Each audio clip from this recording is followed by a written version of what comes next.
Fuck no, John. This snow sucks, dude. It was sunny as shit yesterday. It was beautiful yesterday. I was outside playing t-ball with my niece. It was amazing. And I was like, all right. I was kind of complaining because there was like no in between. It went from straight hot to cold, but then it's right back to just bullshit ass weather, dog. I can't feel my fingers. So stupid.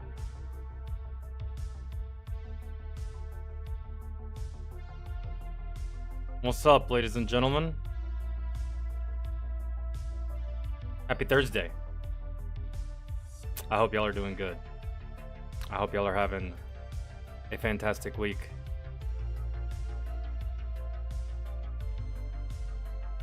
John, what's good, man?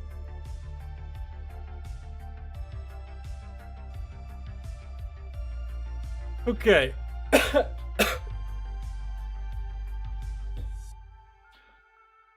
I can't feel my hands, man.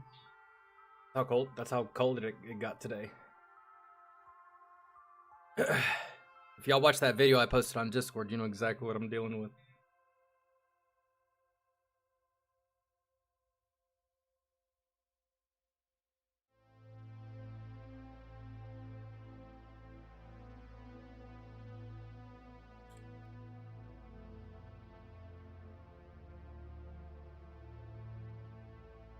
Okay. Yeah, terminated. I synced you, bro, and we will do some Fat Electrician because you're not the only one that wants to do it. Vince also requested the same. I gotta clean my desk, dude.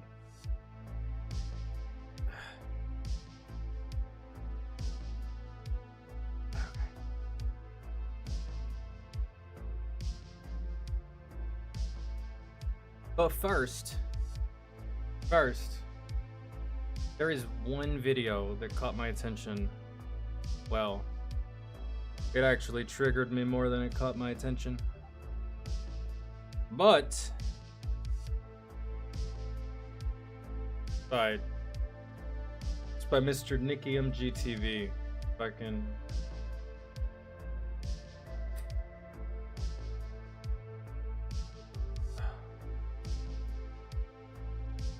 So I kind of want to check that out. It's something about something I really despised when I was in the military. I just can't remember what it was about.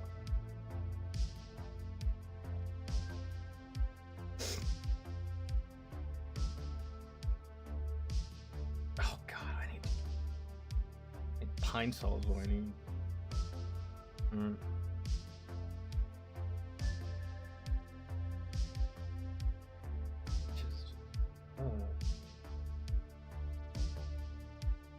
I hate it. It's fine. Ashley, what's good? How are you? All right. Let me find anything new that I've missed that y'all felt the need to tell me since the last time we've been live here.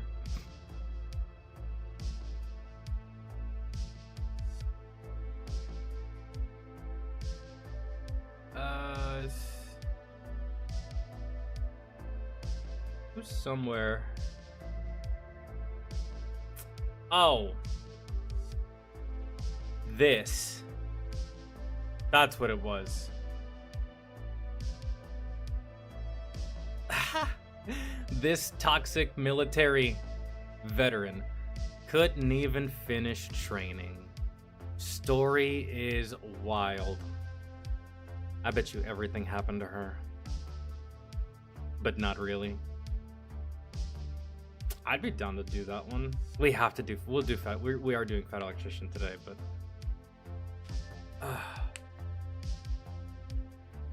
that one can probably be after Fat Electrician. But I want to do this one before because this is just.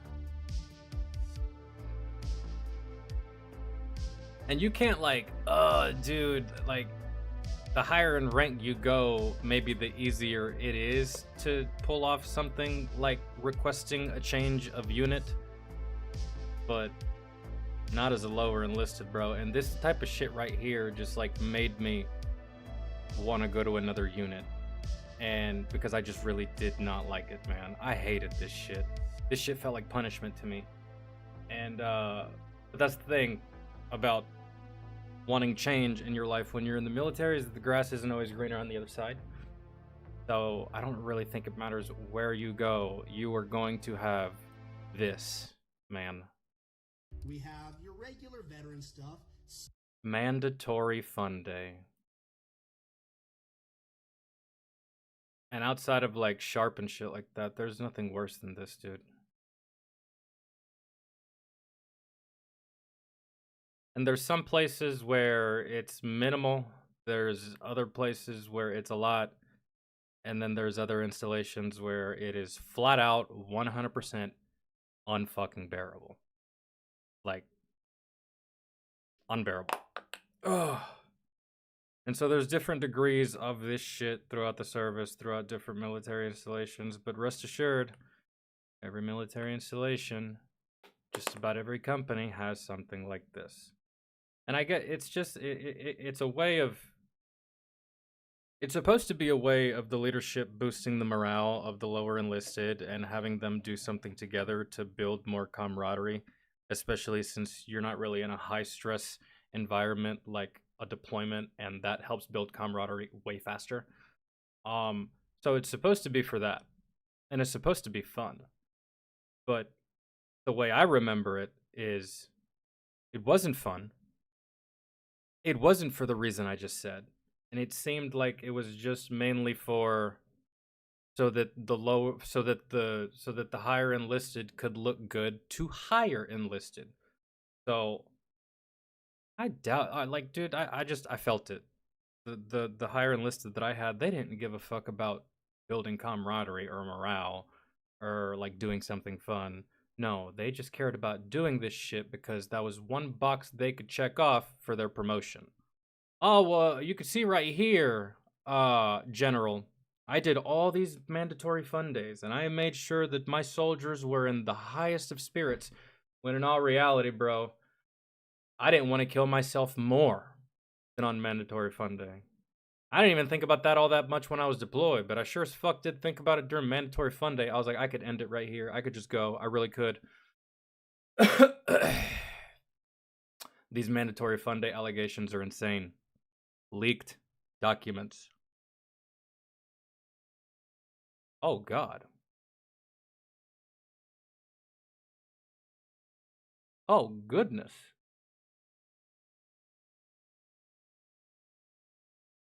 My mandatory fun day didn't involve sexual assault. That's crazy. Austin von Leckerman has forced and coerced me into performing degrading sexual acts such as... Wow.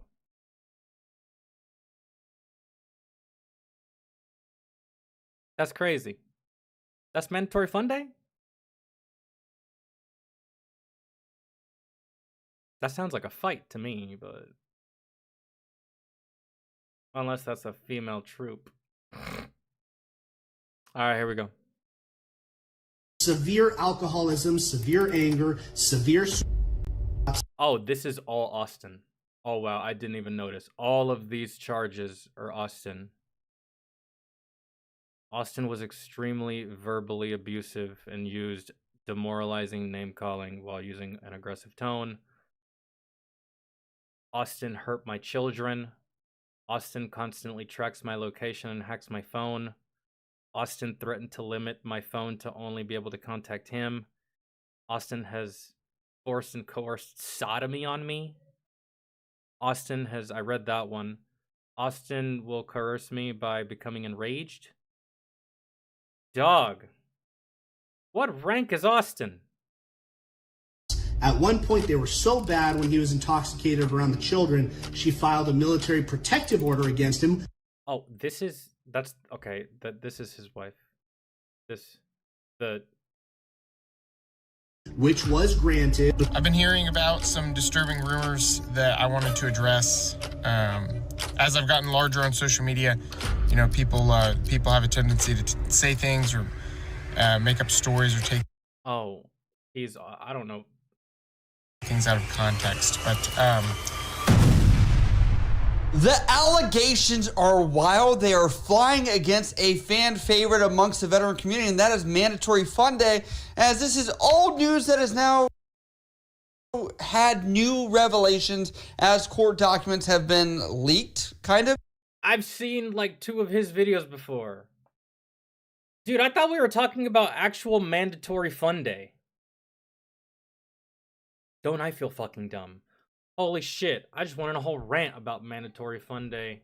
But, like, the actual mandatory fun day. Like, having to go to some stupid-ass fucking barbecue on a Saturday when you could be at the beach around bitches. Nope, you're there, standing face-to-face with your commander and your first sergeant, having the most awkward, benign, dumbass, irrelevant conversation that has ever been had in human history.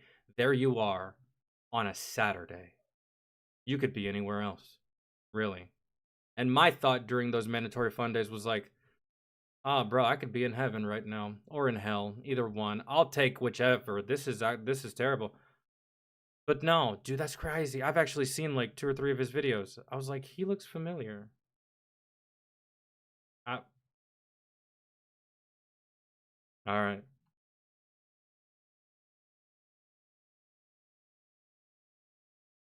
What did our boy do? What's happening? Do you like the band Imagine Dragons? Yes. I still remember the first time I heard Imagine Dragons. It was the day I left the service. Isn't that crazy? I don't know why I remember. I remember everything about that day, but yeah, that's first time I heard it. Way back in like 2013. Love that band. I think like the most recent thing I listened to by Imagine Dragons was Cutthroat. Fire. Let's continue. This is wild, dude. Those charges did not paint you good, man. But hey, I know what it's like to have my actions written on paper for everyone to see. It's not a good feeling. Like, hell, even in those moments I felt justified, but just like seeing your actions in a mirror played back to you, someone saying it, someone reading it, your name right there, all of the worst parts about you imagined on a paper. Doesn't feel good. The allegations are wild. They are flying against a fan favorite amongst the veteran community, and that is Mandatory Fun Day, as this is old news that has now had new revelations as court documents have been leaked, kind of, as a veteran influencer has also Sailor, created their own drama with a new spin. Now, this story is pretty long, so strap in and buckle up, because I promise you, this is a wild ride. Now, we have to start off with a few characters. Mandatory Fun Day, you guys know who he is. Yeah. He is a guy that has made a following of being kind of the everyone loves him guy, right? Like, he's family friendly. He's got 4 daughters. He had this perfect life. Him and his wife had all of these great TikToks together. Ha, ha, ha. American dream. We love. Yeah, that's just, you can never take that shit seriously when you see it on the internet. Everybody portrays the best of what they want other people to see on the internet. And we see that time and time again, man. As perfect as it looks and as amazing as it looks, and you see it and you're just like, oh damn, life goals, oh shit, relationship goals, shit like that. It, even for the most perfect looking ones, even for the ones that you would never expect to be wrapped up in some kind of drama such as this, you know what I'm saying? Love that. That picture is really great. So to give context, the story starts very benign in a page on Instagram called F Veterans. Now I'm not going to explain their whole shtick, but it's pretty funny. Check out this kind of comedic bit that they have as they show what they do for veterans. Let me see. Our veterans have given so much. Fought, protected, sacrificed. So, fuck them. Because 60% of veterans struggle with adapting to civilian life. Like dating. And since you're always asking what more you can do to better serve a veteran, well, fuck them. I do.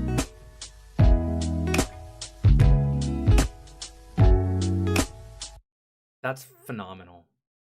That's fantastic. I can get behind that.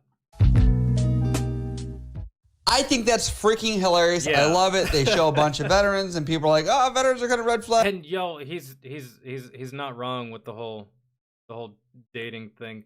Yeah, ever since I left I feel like it was easier when I was younger, but maybe that's just because that's how it's supposed to be. But definitely when I got out of the service, that shit was hard. Really, nothing stuck at all, as you guys saw over the course of time if y'all have been here for a while. Flags, firefighters, all these other people, red flags, right?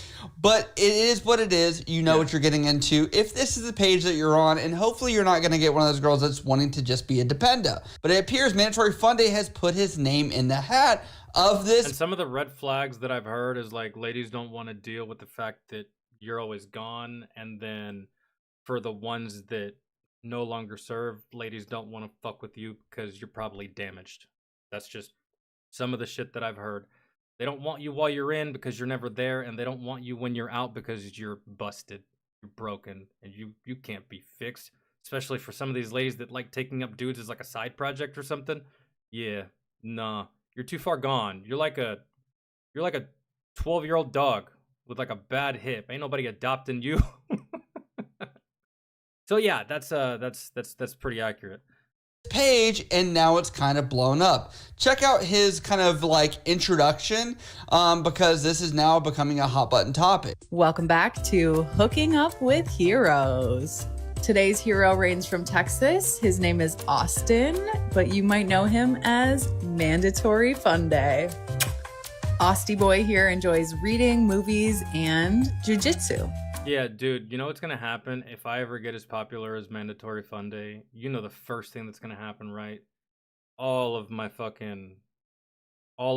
past misdeeds in the service is gonna come to the forefront of everyone's attention. They don't already know about it. Because you gotta remember, I explained all of it on the old channel, but that video no longer exists. So yeah, pretty much whoever follows the channel now that doesn't keep up with the streams or watch them, they would probably be shocked. Like, oh my god, what? I don't hide it, but like, you know how drama goes and fucking... Owner and CEO of Ranger Up. Looks like a few of you have heard of that. He's got 4 beautiful girls, and I didn't believe him that he weighs 230 pounds. But then he sent me this to prove it, so. Homeboy stacked. Because, like, yeah, looking at this, you don't look 230 at all. But 30 pounds. But then he sent me this to prove it, so. This is an interesting angle here. And he's got a huge hog. Just kidding. He's a spokesperson for the American Legion. And he's even gone skydiving with the Golden Knights. And if you're like me, who thought he was jumping out of planes with these guys, no worries. I didn't even know they were a thing, so I'm actually... It is an actual parachute team. For real, ladies, he's been nothing but sweet and honest in my DMs. In his own words, he has the confidence of a much taller... Dude, that's hilarious. I love how she's like, the microphone she's using a shell casing. man. So invite me to the... Oh, okay. All right. That's why we can't do anything. I forgot to mention Austin is a fan of heavy duty assets. You know, he likes a woman with a lot of personality in the front and the back.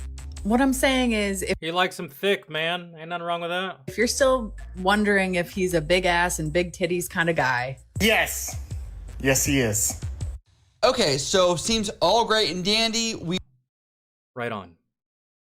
Hell yeah. I stand with you. We are presenting the most forward-facing, beautiful. This guy is just trying to move on with his life, which I can understand. I agree with that. But there are some comments on here that bring some things. Oh, damn. That's rough. Wasn't he cheating on his wife? Or am I wrong here? She says, definitely a rumor. And then he says, no, that never happened. I wouldn't have even responded to something like that. You don't entertain that stuff, especially if you haven't, right? But things up that I was like, I thought this was dead, but it's still alive. Someone named Get Fit and Read Lit says, wasn't he cheating on his wife, or am I wrong here?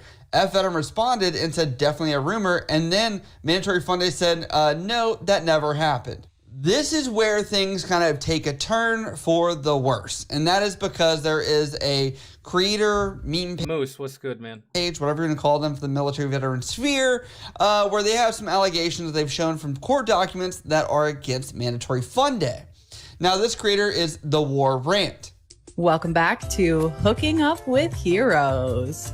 Today's hero reigns from Texas. His name is Austin, but you might know him as Mandatory Fun Day. So Mandatory Fun Day is back out on the market, and I felt like it would behoove of me to make a disclaimer video for women seeking companionship from Austin von Lepkeman because he was married. He has 4 children, and he divorced. So why did they divorce? Well, it turns out anybody can go to a court, especially before they seal any type of proceedings. They can pay a clerk to receive those proceedings. So some loser out there paid $90 for his divorce proceedings, and he's going to talk about it a little bit. So let's get into some of the allegations. Remind you, these are allegations. I am not giving you proof beyond a reasonable doubt or anything of that nature. But they are recorded court documents, man, and it would be reasonable to believe that no one perjured themselves during said court documents or proceedings that led to the annotation of said documents. Just allegations from his wife against him. We have your regular veteran stuff: severe alcoholism, severe anger, severe suicidal thoughts. At one point, they were so bad when he was intoxicated around the children, she filed a military protective order against him, which was granted. So she has seen abuse of the children. Okay, damn. I can't tell, how much investigation did the military do? That's kind of crazy. Like, so, dude, I don't understand. That's kind of wild, because if you're the wife, oh my God, dude, I've seen the military come down harder on military husbands for less. If you are a wife and you file for a protective order to the military and they grant it, that has to mean they investigated it. And what happens to Austin after they investigate? They can't just, bro, I don't think they approve blindly, because then that would just be fucking over fathers. So they investigated it, they found proof of it, and then what did they do to Austin? That's where, like, that's what I'm trying to figure out.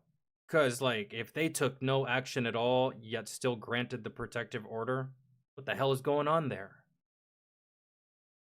When she was not at home, he constantly tracked her location and hacked her. It seems like he's got a controlling issue, which I myself has had to deal with, as he has threatened to sue me for releasing some of this information in the past. Well, it's publicly available information, and he paid the $90 that it takes to acquire it, and it's not against the law to disseminate it because, again, it's public information. So, yeah, those kind of tactics don't really work on anyone, really, for the most part. Even someone who wasn't savvy in this way. Like, I know you can't sue me for this kind of shit, and so does he. But some people don't. And even those people that don't know that aren't keen to all this shit, they would probably still tell you to go eat a fat dick, really, for the most part. As we go further, he's forced and coerced sodomy on her. Their last child was conceived against her consent. He forced her to have intercourse 2 weeks after a C-section. Which, yes, it's still rape, even if it's your spouse. I say that because when I was in the military felt the need to say that out loud to all of us. They were like, yes, it is indeed that, even if it's your spouse. And I was like, wow, I knew that, and out of all the rhetorical shit that y'all say, redundant shit that y'all say that I already knew, I didn't expect that one, which means that happens quite a bit. There's dudes out there that think that that's not a crime if it's their wife. And it's just like, nah, it absolutely is. No means no, man. Holy. Resulting in her hemorrhaging and going to the hospital because that's what happens. And the cherry on top, which everybody loves to hate, is he hurt their pet, which I believe was a dog, in front of the children to the point that it could not walk. I know and feel that I and my children are in constant and real danger. I am always scared and looking over my shoulder, worried about what is next and when. I just thought... Now, obviously this was a reoccurring thing. Maybe... Did you take photos? Because that is really the only weapon that a female spouse has against someone like this. That's it. That's your only weapon, is photos. Case in point, y'all see the new Superman movie? That's exactly how Lex's girlfriend fucked him over. With photos, selfies, and shit. So, yeah. If you didn't do that, then, I mean, it's your word against his. Yeah, some investigation can be done. I mean, against your will, I don't know. I'm not in your shoes. It'd be pretty awkward. You're like, I don't know. I don't know how you go about going to the police about something like that because, you know, you got 3 children. It's a situation. I thought it would be something that would interest potential suitors. Hashtag believe all women. Now, what's crazy is the end of it, he says, family mogged, just out here, child custody, Maxine taking the love my wife pill, and says, remember, I don't post my kids on social media because I love them. You don't because you legally can't. Yikes, these are crazy, spicy allegations. Now, we're going to talk about that. I did my own research on this, and I found it kind of hilarious because I go on TikTok, and one of the top voted searches is mandatory fun day, mandatory space fun day, mandatory fun day divorce. That's the third thing on the list. Like, not military, not like anything else that he's known for his content. People want to know if mandatory fun day is divorce. The guy's a hot button topic and probably ladies are going after him. Now, there are some balances to these allegations in the comments. I do want to say I have my own biases. I will present them afterwards on my own. But for example, E4 Mafia Official 2.0 says, LOL, my parents probably had an even worse divorce than this, and my mother said my dad did all sorts of crazy and made all sorts of allegations that he never did. Not defending him per se, but women do just be lying. And that is very true. Women do just be lying. However, I don't know. I'm looking at it like, dude, a civilian court on top of someone in the military that can issue out a protective order entertained it. And I know for a fact that neither of those two systems like entertaining shit that's going to waste their fucking time and go nowhere. Now, it turns out that this girl just so happened to get a whole bunch of money in a settlement from Austin here, then maybe there's some validity to that, but I don't know. It's kind of like somewhere in the middle. This person says, hold on, let me effing sprint to immediately believe either party in the messy divorce of two people I do not and will never know. Yeah, that's like that. I don't know. Hell, the Johnny Depp Amber Heard divorce seemed pretty more cut and dry than this. That was clear cut, man. She shit on his bed and he got really mad and he said something about it and then she cut his finger open and then she lied and then we all knew. But in here, it's just like, I don't know. Could she be? I don't know, man.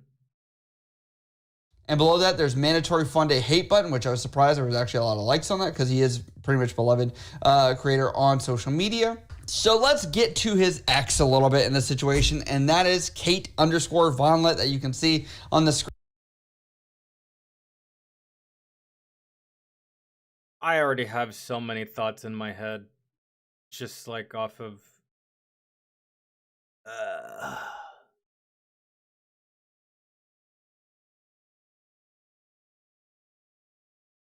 I see so many red flags. But Screen, and she has 25,000 followers. Now, if you look across her page, you're going to see a lot of things like this. Hell no.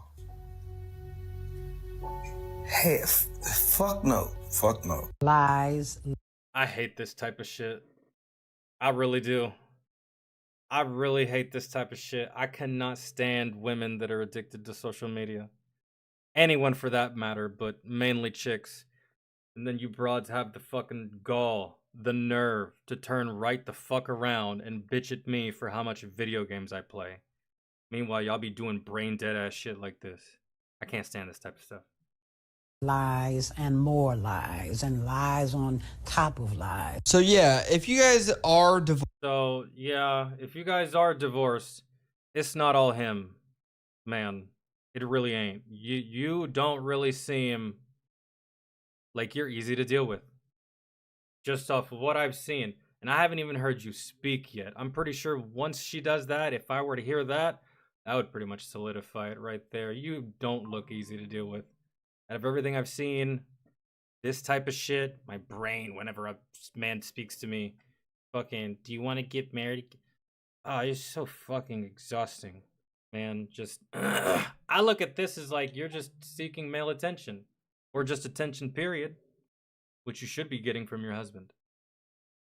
Either he's not giving you attention, or maybe he's too busy, whatever. I don't know the dynamic, but you seem exhausting to me, man. So, he might be awful. You're not a saint either. Hey, fuck no. Fuck no. Lies, lies, and more lies, and lies on top of lies. so yeah, if you guys are divorced or you've seen this but enough in your life, you've known this is the divorced mom arc. This is how it goes. Yeah. You sling allegations, go to court, you guys finally divorce, and then you make obscure posts like this continuously, how you are an independent woman. So yeah, there is a lot. And then, oh, Nikki, you missed the best part, the most hilarious part, actually. It's 30 years from now. When all of this shit doesn't work and it backfires, if she is one of those types of girls, and it backfires, 30 years from now, she'll be on TikTok, tears and mascara running down her face, talking about, and I quote, "Where have all the good men gone?" For real. Bro, I've seen it so many times. She's almost there. Of, oh my God, men are liars, hate them, blah, blah, blah, blah, blah, whatever. And I sit here and I'm like, I paused too soon, but you essentially reached the same conclusion I did. all of this stuff, a lot of her posts are from 2024, and I kind of look at it from both sides, right? I look at it from the side of if she... Dude, what? To who? Jake Paul? For what? For what? That's almost as ludicrous as when we flew the flag at half-mast whenever Michael Jackson died. I'm just like, bitch, that is strictly for veterans. What the fuck are we doing? What are you talking about? Yeah, he's great and everything.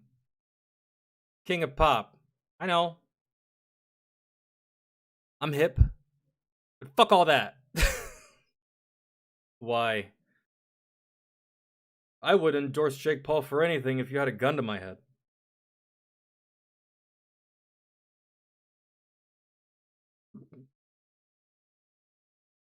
Anyways. had him cheat, for example. Oh, no. A lot of her posts are from 2024, and I kind of look at it from both sides, right? I look at it from the side of if she had him cheat, for example, does she go to the military and try and get him kicked out, reduced in rank, or whatever? Wait, what do you mean she had him cheat? Are you talking about, like, give him permission, he goes and does it, and then you go and rat? Like, you didn't just say, hey, it's okay if you do this? I don't know what you mean. I look at it from the side of... That's in fucking entrapment, really, but not against the law, because in those types of terms, it's just like, that's just a psycho woman, but... If she had him cheat, for example, Does she go to the military and try and get him kicked out, reduced in rank, or whatever, in trouble as an officer, while her 4 kids are going to have to receive less child support possibly? You would have to swallow your pride a little bit and say, I think I'll take the money and I will walk away. On top of that, social media fame that does come out there where it's like, how do I go about this while trying to make him look bad, but also not Try to continue to receive sympathy. drag my kids through the mud? That's kind of hard to do. On the military side, there are family advocacy programs that are out there where essentially cases like this is like, and then the command gets involved. It's bad. It's not good. We hate that. Yeah. That's annoying. These are civil problems. These are not legal issues, but for some reason, people like to take them to the commands and whatever else. Now, I have to be fair with my assessment of this as well. There was a guy. I thought he was funny as shit. He was like the funniest guy in the unit. And he told me one day, we were talking about, I was married at the time. We were just talking about wives, relationships, and shit. He's like, you got to be careful, man. He's like, you get arrested for anything. I was like, what do you mean? He's like, I know one time, me and my old lady, we were arguing rather loudly. And I broke the TV. Mind you, it's my TV. Mind you, I bought that motherfucker. And I broke it. I was like, yeah, so? He's like, well, they came and arrested me.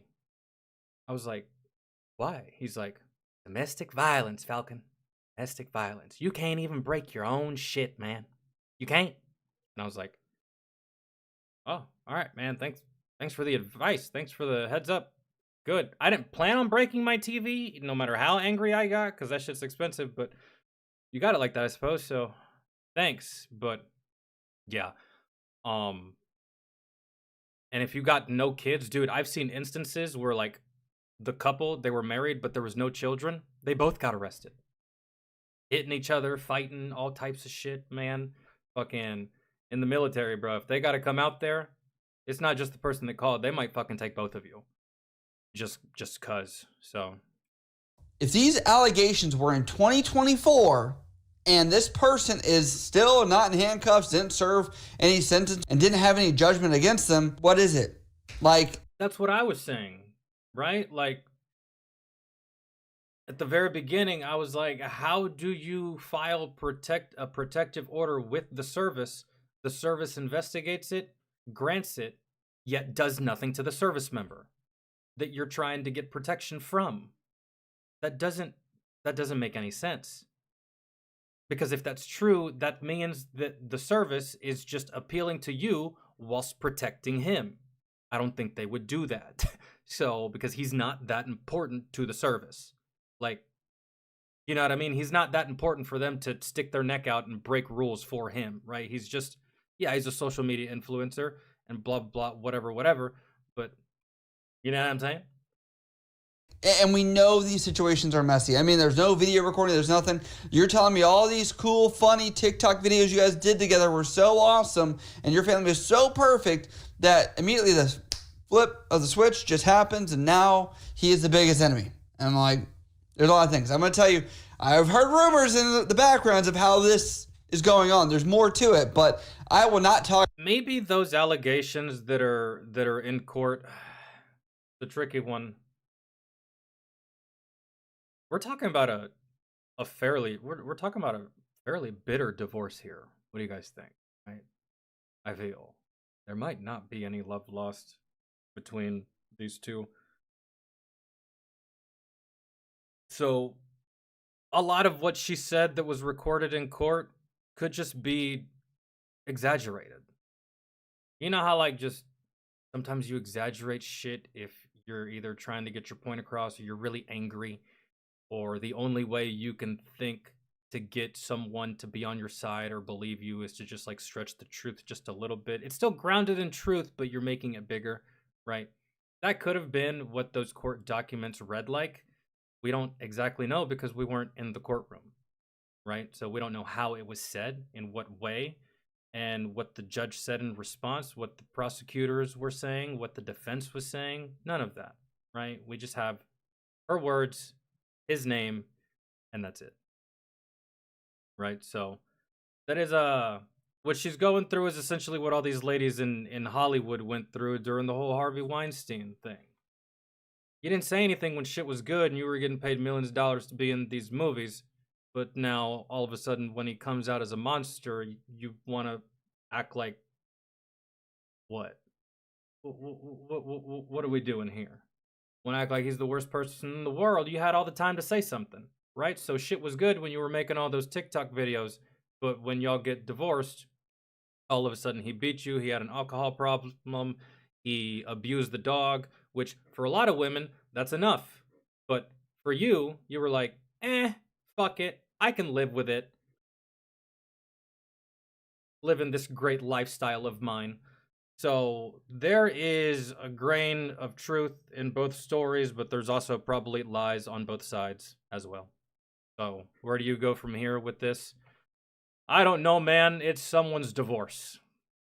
And typically I'm not keen on... Dude, I don't even watch Divorce Court.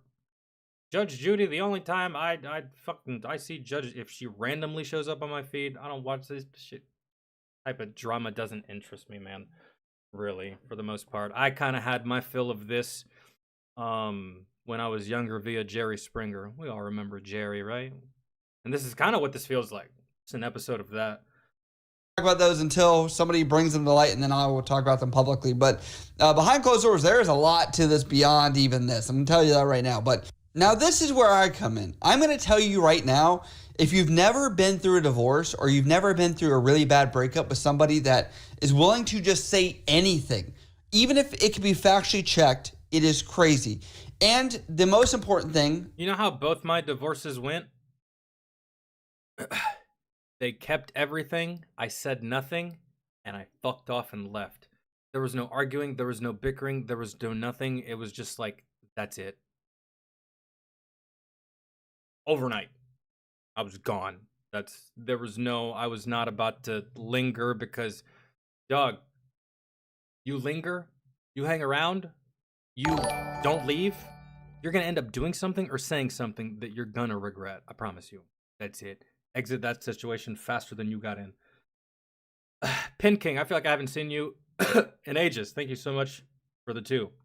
KC-135 crashed in Iraq, confirmed. What is that?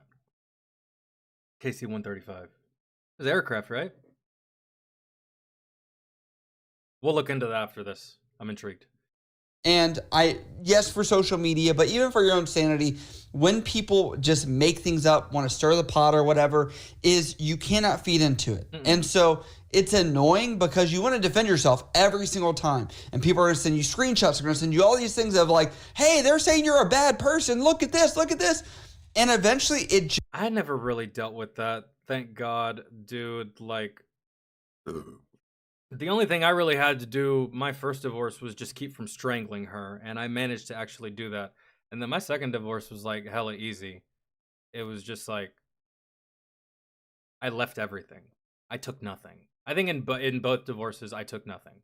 Man, they kept everything. The dogs, the cars, the furniture. The only thing I really took was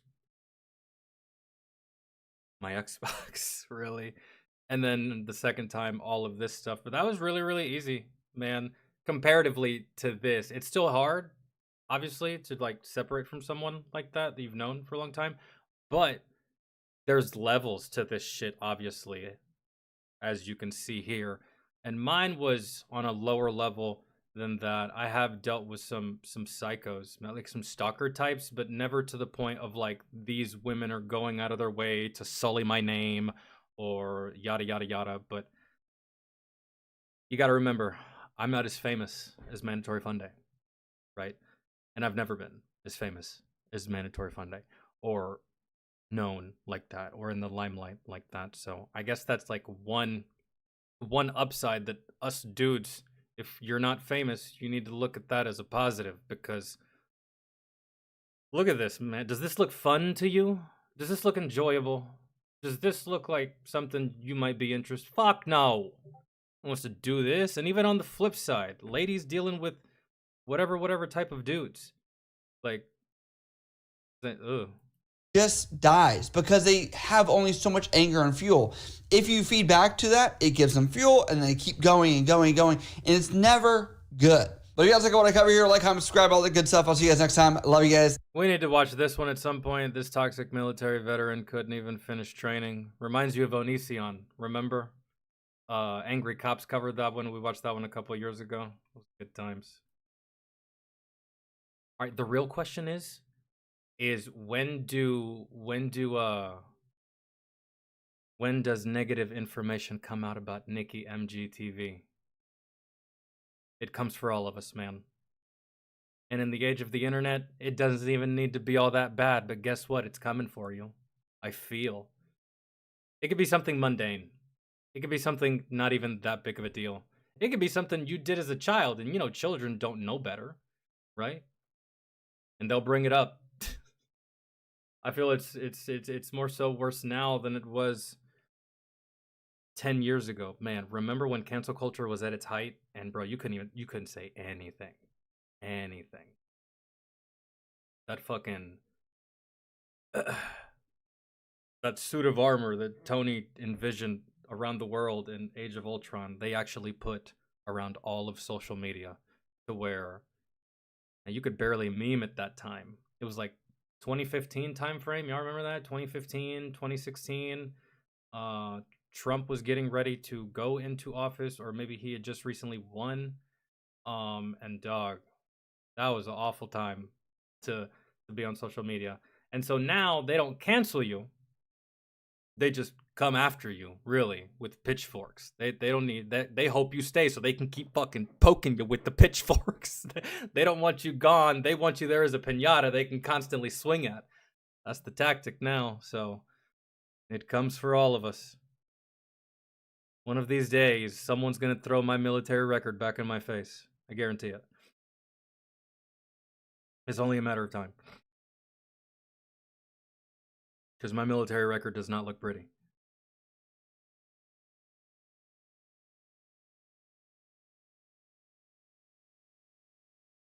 All right, let's check out this KC one. Is a refueling air dog.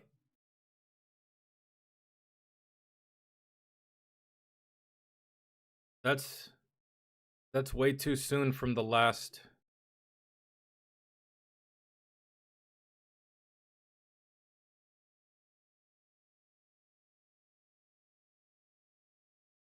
Oh, it popped right up.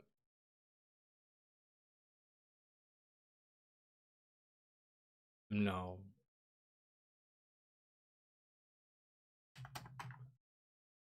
No, it's 12 years ago, 13 years ago.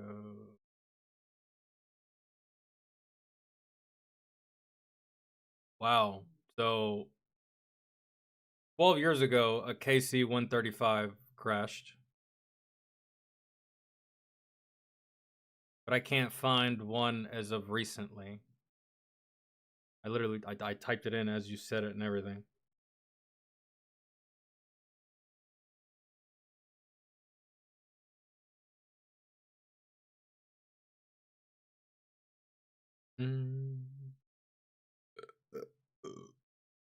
I don't know where it's supposed to be. Everything here is from like 4, 8, 12, 15 years ago.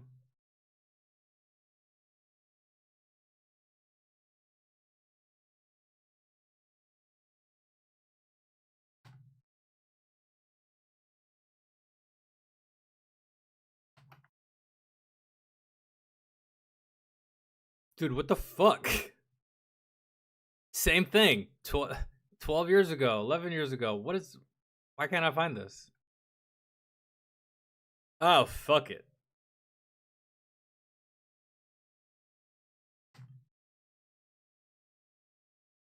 Maybe it's because I didn't put...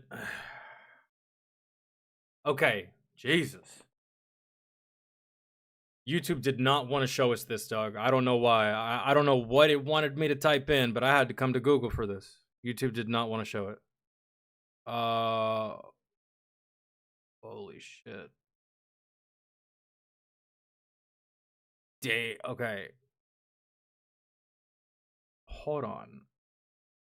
What?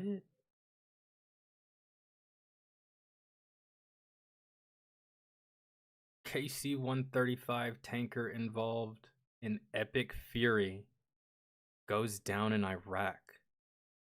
The incident was not due to hostile or friendly fire and occurred during Operation Epic Fury.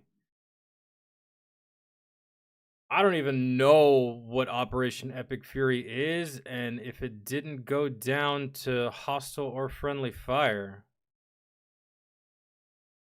Casualties and circumstances surrounding the crash are not immediately clear. According to CENTCOM, the incident was not due to friendly or hostile fire. 3 U.S. F-15s were recently, shot down over Kuwait in a friendly fire incident, but all pilots involved ejected safely. Well, that's 3 F-15s? What is that? What did we just lose there, monetarily? $200 million, man. I think. 3 F-15s were shot down in Kuwait in a friendly fire incident. Y'all are using live ammunition during a training exercise? Had to have been a training exercise, right? 2 aircraft were apparently involved in events that precipitated the tanker's crash, though it's not clear if it occurred amid a refueling mission.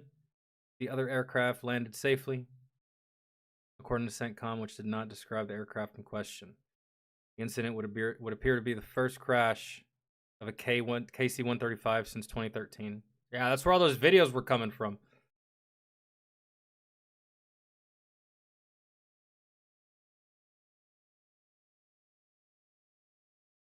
Doug, what the fuck? That's crazy. We lost 3 fighter jets and a fuel jet in a friendly fire incident that did not involve hostile or friendly fire. Explain that to me. Who did? Michael Marrow. Explain how the incident was not due to hostile or friendly fire, but it says here 3 U.S. F-15s were recently shot down over Kuwait in a friendly fire incident. Or are you talking about the KC-135 was not shot down in hostile or friendly fire, but the F-15s were?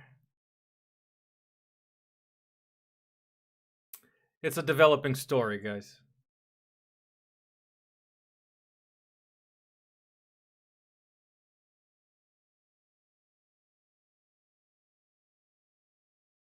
That's wild.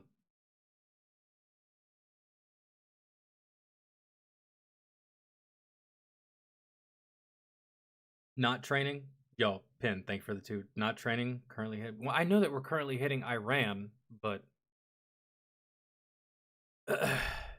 this bitch went down in Iraq. Where did the F-15s go down? I have so many questions, and this article doesn't have any of the answers. 2 different incidents. F-15 were friendly fire. KC-135 is currently not.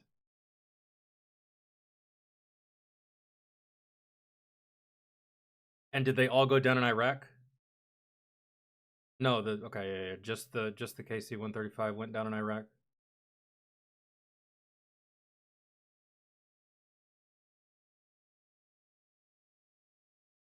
Uh, 2 aircrafts were apparently involved, though it's not clear if it occurred amid a refueling mission. If it didn't occur during a refueling mission, then you just have a malfunction. I'm not an aerospace expert, guys, so I don't know, but I could see an accident happening during refueling. That's a very complicated process, my dudes. But if it didn't happen during refueling, then it has to be mechanical failure of some kind within the aircraft. I don't know. All right. We're getting to it. Terminated. I know that you're fucking hopping.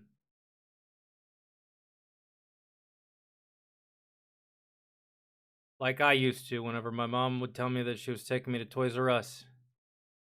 We're going.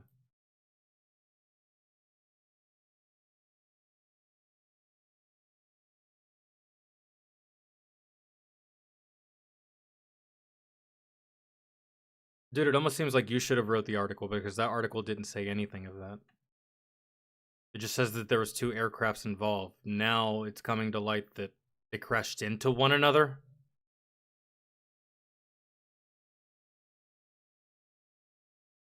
Working out the kinks, I suppose. I guess. I can't imagine. The country's not that much different than Afghanistan.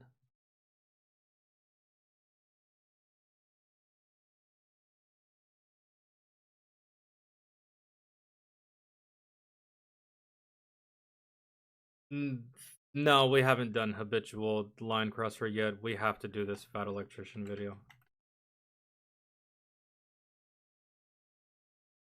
And Terminated, I don't know how you're going to swing it, or maybe you'll just wait the allotted amount of time until the next one, but it's going to be a fat minute before we do another request this long, okay?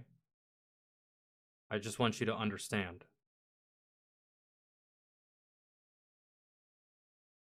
Like, and when I say a fat minute, I mean like probably 2 weeks before we do another one this long.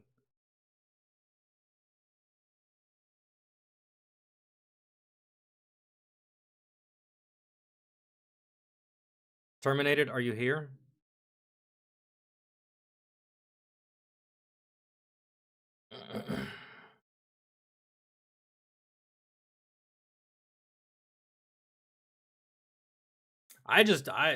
It's really hard to believe that two planes crash into each other.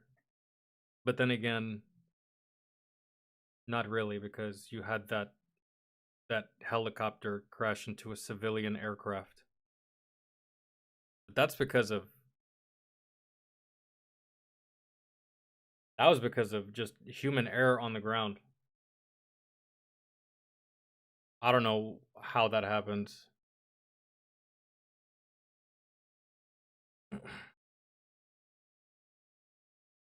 Well, cool, Terminated. If you're not here, we're not running this. We have other stuff we could do. If I can save myself the hour, I will. Alright, let me pull up Discord.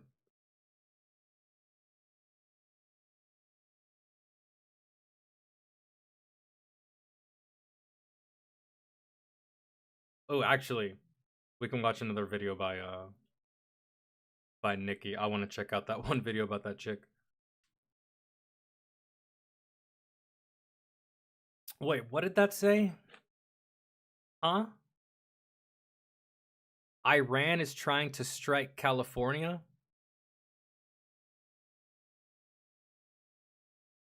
Well. I don't know how true that is. But let's assume it's true for a second. Are y'all still mad that we're hitting Iran? California? I feel like everyone in that fucking state is angry about everything. Are y'all still mad? Huh? Or is the ordinance they're trying to hit you with? Do they have feelings too? And pronouns? I don't know. Y'all are weird.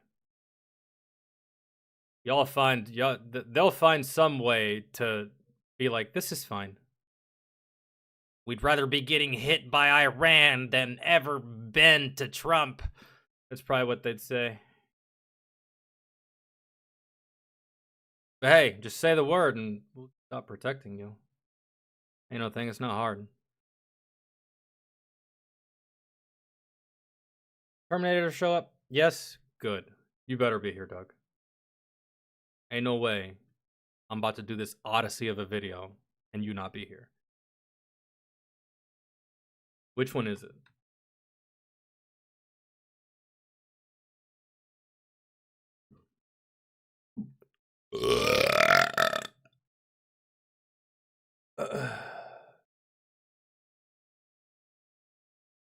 in the Discord. What's it called?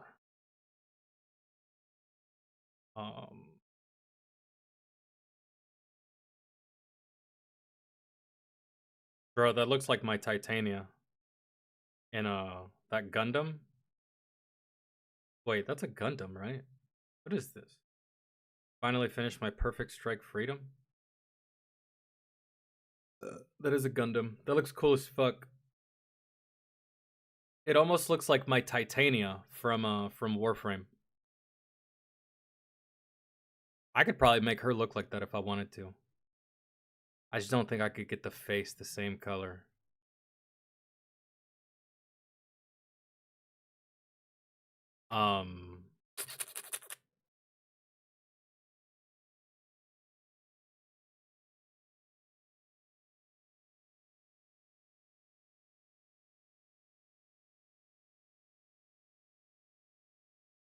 Costs are rising. MAGA Republican policies are failing, so they're rigging elections. Yep. They are, I guess. Whether they're willing to admit it or not, every single dad has thought about in his head the things that he would do to save his kids, and Yeah. I don't even have kids and I think about that shit. Fucking, I'm telling you, dog, come in and try to take anything, really.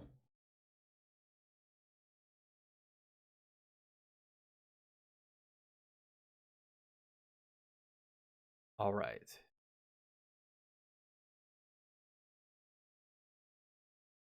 Yeah, for me, it doesn't really have to be a kid thing. If you enter my dojo.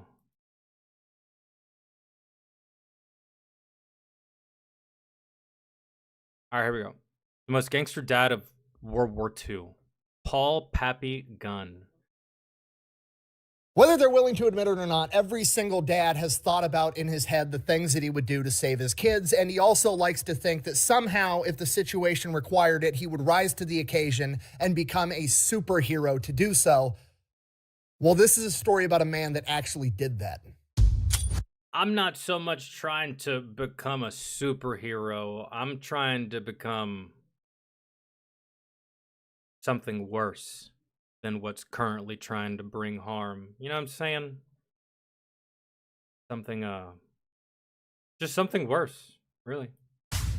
Today we're talking about Paul Irvin Gunn, aka Pappy. General Kenny, the man in charge of the entire United States Army Air Force after his time in service, after having hundreds of thousands of men serve underneath him, wrote a book about two of them. One of them is about Dick Bong, America's ace of aces, the greatest fighter pilot in American history. Watch the video and on him. The other is about Pappy, a 42-year-old retired Navy carrier pilot that was working as a civilian pilot in Manila in the Philippines when the Japanese attacked. When things started going south in the Philippines, General MacArthur's staff told Pappy that they needed him to fly a bunch of very important VIPs from the Philippines all the way to Australia to safety. They told him that Manila was going to be defended and he would have time to take the VIPs to Australia, come back, pick up his family, and evacuate them as well. Oh, the lie detector determined that was a lie. They lied. By the time Pappy had reached Australia, he was informed that MacArthur had declared Manila an open city and it had fallen into the hands of the Japanese with zero resistance. His family was then taken and placed in an internment camp at Santo Tomas. Pappy then goes on a one-man rampage to get his family back, launching multiple rescue attempts, crash landing his plane multiple times before he comes to the conclusion he's not going to be able to do this by himself. The only way he's going to be able to get his family back is by helping America win the war. In order to do that, he steals an entire fleet of B-25 medium bombers from the Danish government, takes them back to his base, heavily modifies them by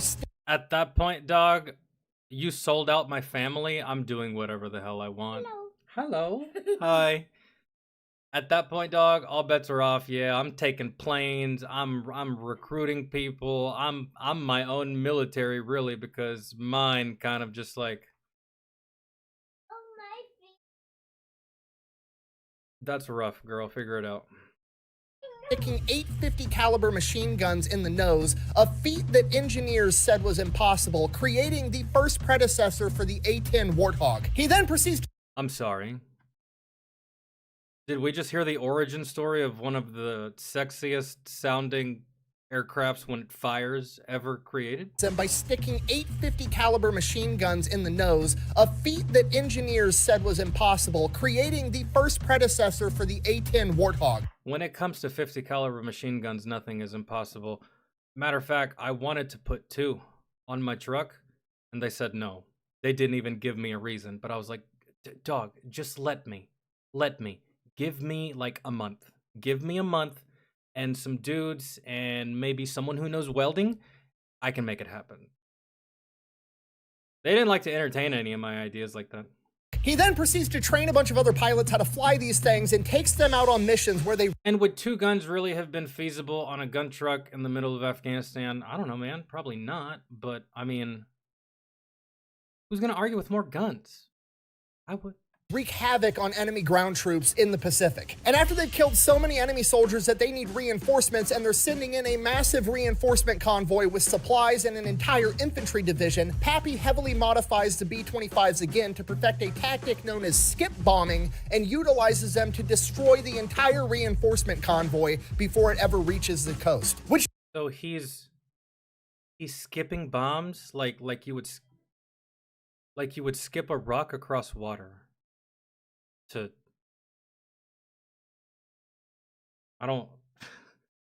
The things that they came up with back in these times, just like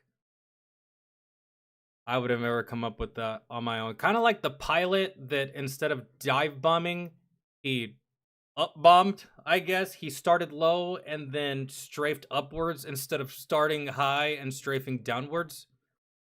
Who thinks of shit like that? These guys. Directly leads to the liberation of the Philippines. General Kinney said that Pappy Gun was more important to the war effort than any Japanese general ever could have been. So if this is true, how have you never heard of it? Yeah, you guys, okay, yeah, you guys were picking up what I was putting down when I said you just become something more awful than what someone said John Wick, someone said you become the devil, law-abiding citizen. Yeah, something like that, man, really. You have to become more evil than the evil that you're dealing with. And... Bro, that's like such an intoxicating thing to play with in your head, right? Like, dude, fuck around. You will rue the day, and I will relish the same exact day. It's gonna be crazy. This guy. It's because General Kinney also made it illegal for journalists to write stories about him at the time. Which, speaking of law-abiding citizen, oh man, when I was younger, that movie was perfect to me, from start to finish. As I got older, good God, I hate Jamie Foxx's character. I was like, this could have ended differently. This actually should have ended differently. Like, this guy sucks. That's when I was a kid, I just got wrapped up with the revenge of it. And I didn't really pay attention to any of the legal stuff at all. Not much of I was just, just wrapped up in the vengeance. Like, kind of like John Wick. You just get wrapped up in everything that you just forget and you don't see or hear a lot of other things. Right, but as I got older, I rewatched that movie. I'm just like, dog, this is awful. This guy sucks. This whole fucking... Yeah, no wonder he wanted to kill all of you. And no wonder he spared you, because he wanted to see just how broken everything was and how corrupt it made everyone inside the system and out. And so, as I got older, I wanted to see a different ending to that movie. It was fine when I was younger, but... Because they didn't want the Japanese finding out who this guy was and how much trouble he was causing, because then they would take it out on his family in the internment camp. But since that's no longer a concern, we can talk about it right after word from our sponsor. Delete me. You're not my wife. Wait, I was gonna say. No, wife and kids unionized, so you're served. Great. You know, I'm going to have to redo the camera angle because you have to hunch down because you're so much taller than my wife if you're replacing her, right? All right, you guys know the deal. Delete me. Online subscription model. You get... I hope you brought like spam or something. Be good. Be the only thing I would need. Okay. I want to get to. Sorry. If you want to give it a try, I'll have a link and a discount code down below. Let's get back to the video. Our story begins October 18th, 1899 in Quitman, Arkansas, when a young Paul Irvin Gunn is born. He is one of 9 kids. He has 5 older sisters, and he is the oldest son. At the age of 7, his dad passes away. His 5 older sisters have already married and moved out of the house, and he is at this point the oldest child. He is now the man of the house at 7 years old. From this point on, he becomes a workaholic for the rest of his life. If he's not helping his mom on the farm, he's going out, he's shining shoes in town, and then eventually he gets a job working for a mechanic in town, working on cars, where he becomes a brilliant mechanic at a very young age. Hi, my name is Giuseppe, and I'm a 9-year-old car enthusiast. So brilliant that by the time he's a teenager, he's actually able to take a bunch of old wrecked cars in the salvage yard behind the mechanic shop and cobble them together to make a car that he can drive for himself. And not only does this car drive, it's the fastest car anybody's ever seen. He loves it. He loves working on cars. He likes going fast. He wants to be a race car driver. And then one day he sees a plane, which goes even faster than a race car. So he decides he wants to be a pilot. And the best place to do that is in the United States Navy. But he can't leave his mom. Mom needs him to help make money so that she can keep the house and the family afloat. So he can't leave her high and dry unless he can figure out a way to make a shit ton of money and leave it with mom. Then he could go off and achieve his dream. The only problem with that is the only honest legal way to make money is to work at the mill in town, and that only pays 75 cents a day. That's gonna take him years to save up enough money. That's not gonna work, so he decides to do it the illegal, dishonest way. He's 16 years old, he can drive his ass off, and he's got the fastest car in town, so he becomes a street racer? Bootlegger for the mafia. Oh, that also makes sense too, yeah. I was gonna mention that, but I wasn't sure about the time frame. I was like, you could just sell moonshine, but forget. Running alcohol during Prohibition. Well, ain't y'all cute? That's my baby. He gets paid $30 for a single run. He's making $30 in a night when most other grown men are making 75 cents a day. He winds up saving up hundreds and hundreds of dollars for his mom. After he's finally saved up what he thinks is going to be enough money, he's going to go out on one last mission. He's going to go out on one last run, and on that run, that's when he gets the caught. Police set up a trap and they catch him on a bridge. He gets arrested. This is going on during World War I. The draft is in place, at which point he's taken to court and he is given the options: go to war, go or to go the to military, jail. or go to jail. And he's like, well, this is perfect. I was planning on going to the military anyways. So he goes. That's great. It worked. Every step of the way. Ships off for basic training to the Navy, does great. Everything's going awesome. And then it dawns on him, you have to be... It really is kind of crazy how that worked out. Because that could have worked. That could have played out so differently. Dog, it is the early 1900s. Prohibition is effect. There's no body cams. These police officers could have taken all the money you made, just straight up taken it from you, thrown you in jail, not let you out. Just because.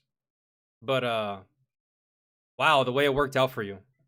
An officer to be a pilot, he's enlisted. There's no way they're going to let some guy who's here to avoid jail go off and become an officer, so his dreams of becoming a pilot aren't looking that great, at which point he decides he's going to be the next closest thing he can be, just to be near the planes and to do something he enjoys. He's going to become an aviation mechanic. And that's what he does for the next 6 years. He's an aviation mechanic, and he is ungodly good at it. Like, the dude is just naturally talented, mechanically inclined. He can look at something and just know how it works. And while he's doing that, he's sending a bunch of his money back home, and the only money he's spending on himself is he's going out on his own personal time and paying civilian pilots to train him how to fly planes. During this period of time, he also meets his wife Clara, and they end up getting married. And at some point along the line, Pappy is like, you know what? You look more like a Polly to me. He literally names his wife after himself, which is the second pilot I've covered on this channel that just randomly renamed their wives. I don't know what's going on with that, but yeah, it happens. So now he's married to Polly. Hello, horse. I shall call you Burger. Now, right around the There's definitely some early 1900s shit right there. time his first 6-year enlistment's about to be up, there's this big push through Congress to be able to have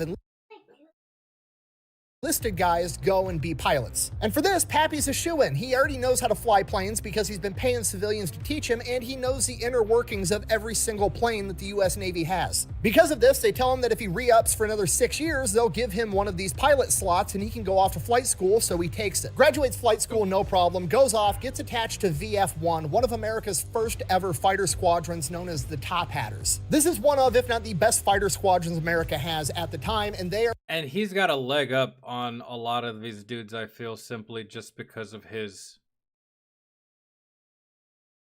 very mechanically inclined. Like, very. Man, so not only can he fly these planes, he can work on them. He can fix them. He can do multiple jobs.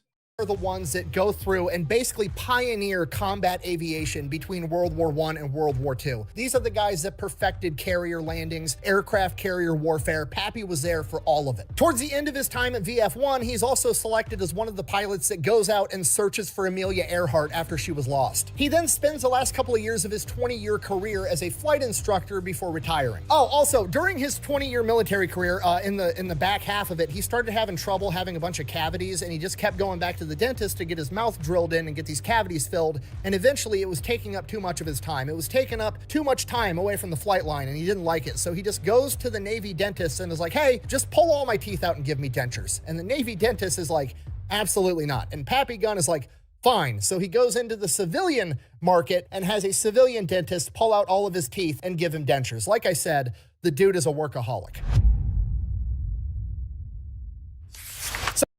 Yeah, we're not doing this. We're not doing this. You have a $800 tablet, something I didn't grow up with. Go watch it. There's no way you're bored. Stop it. Go.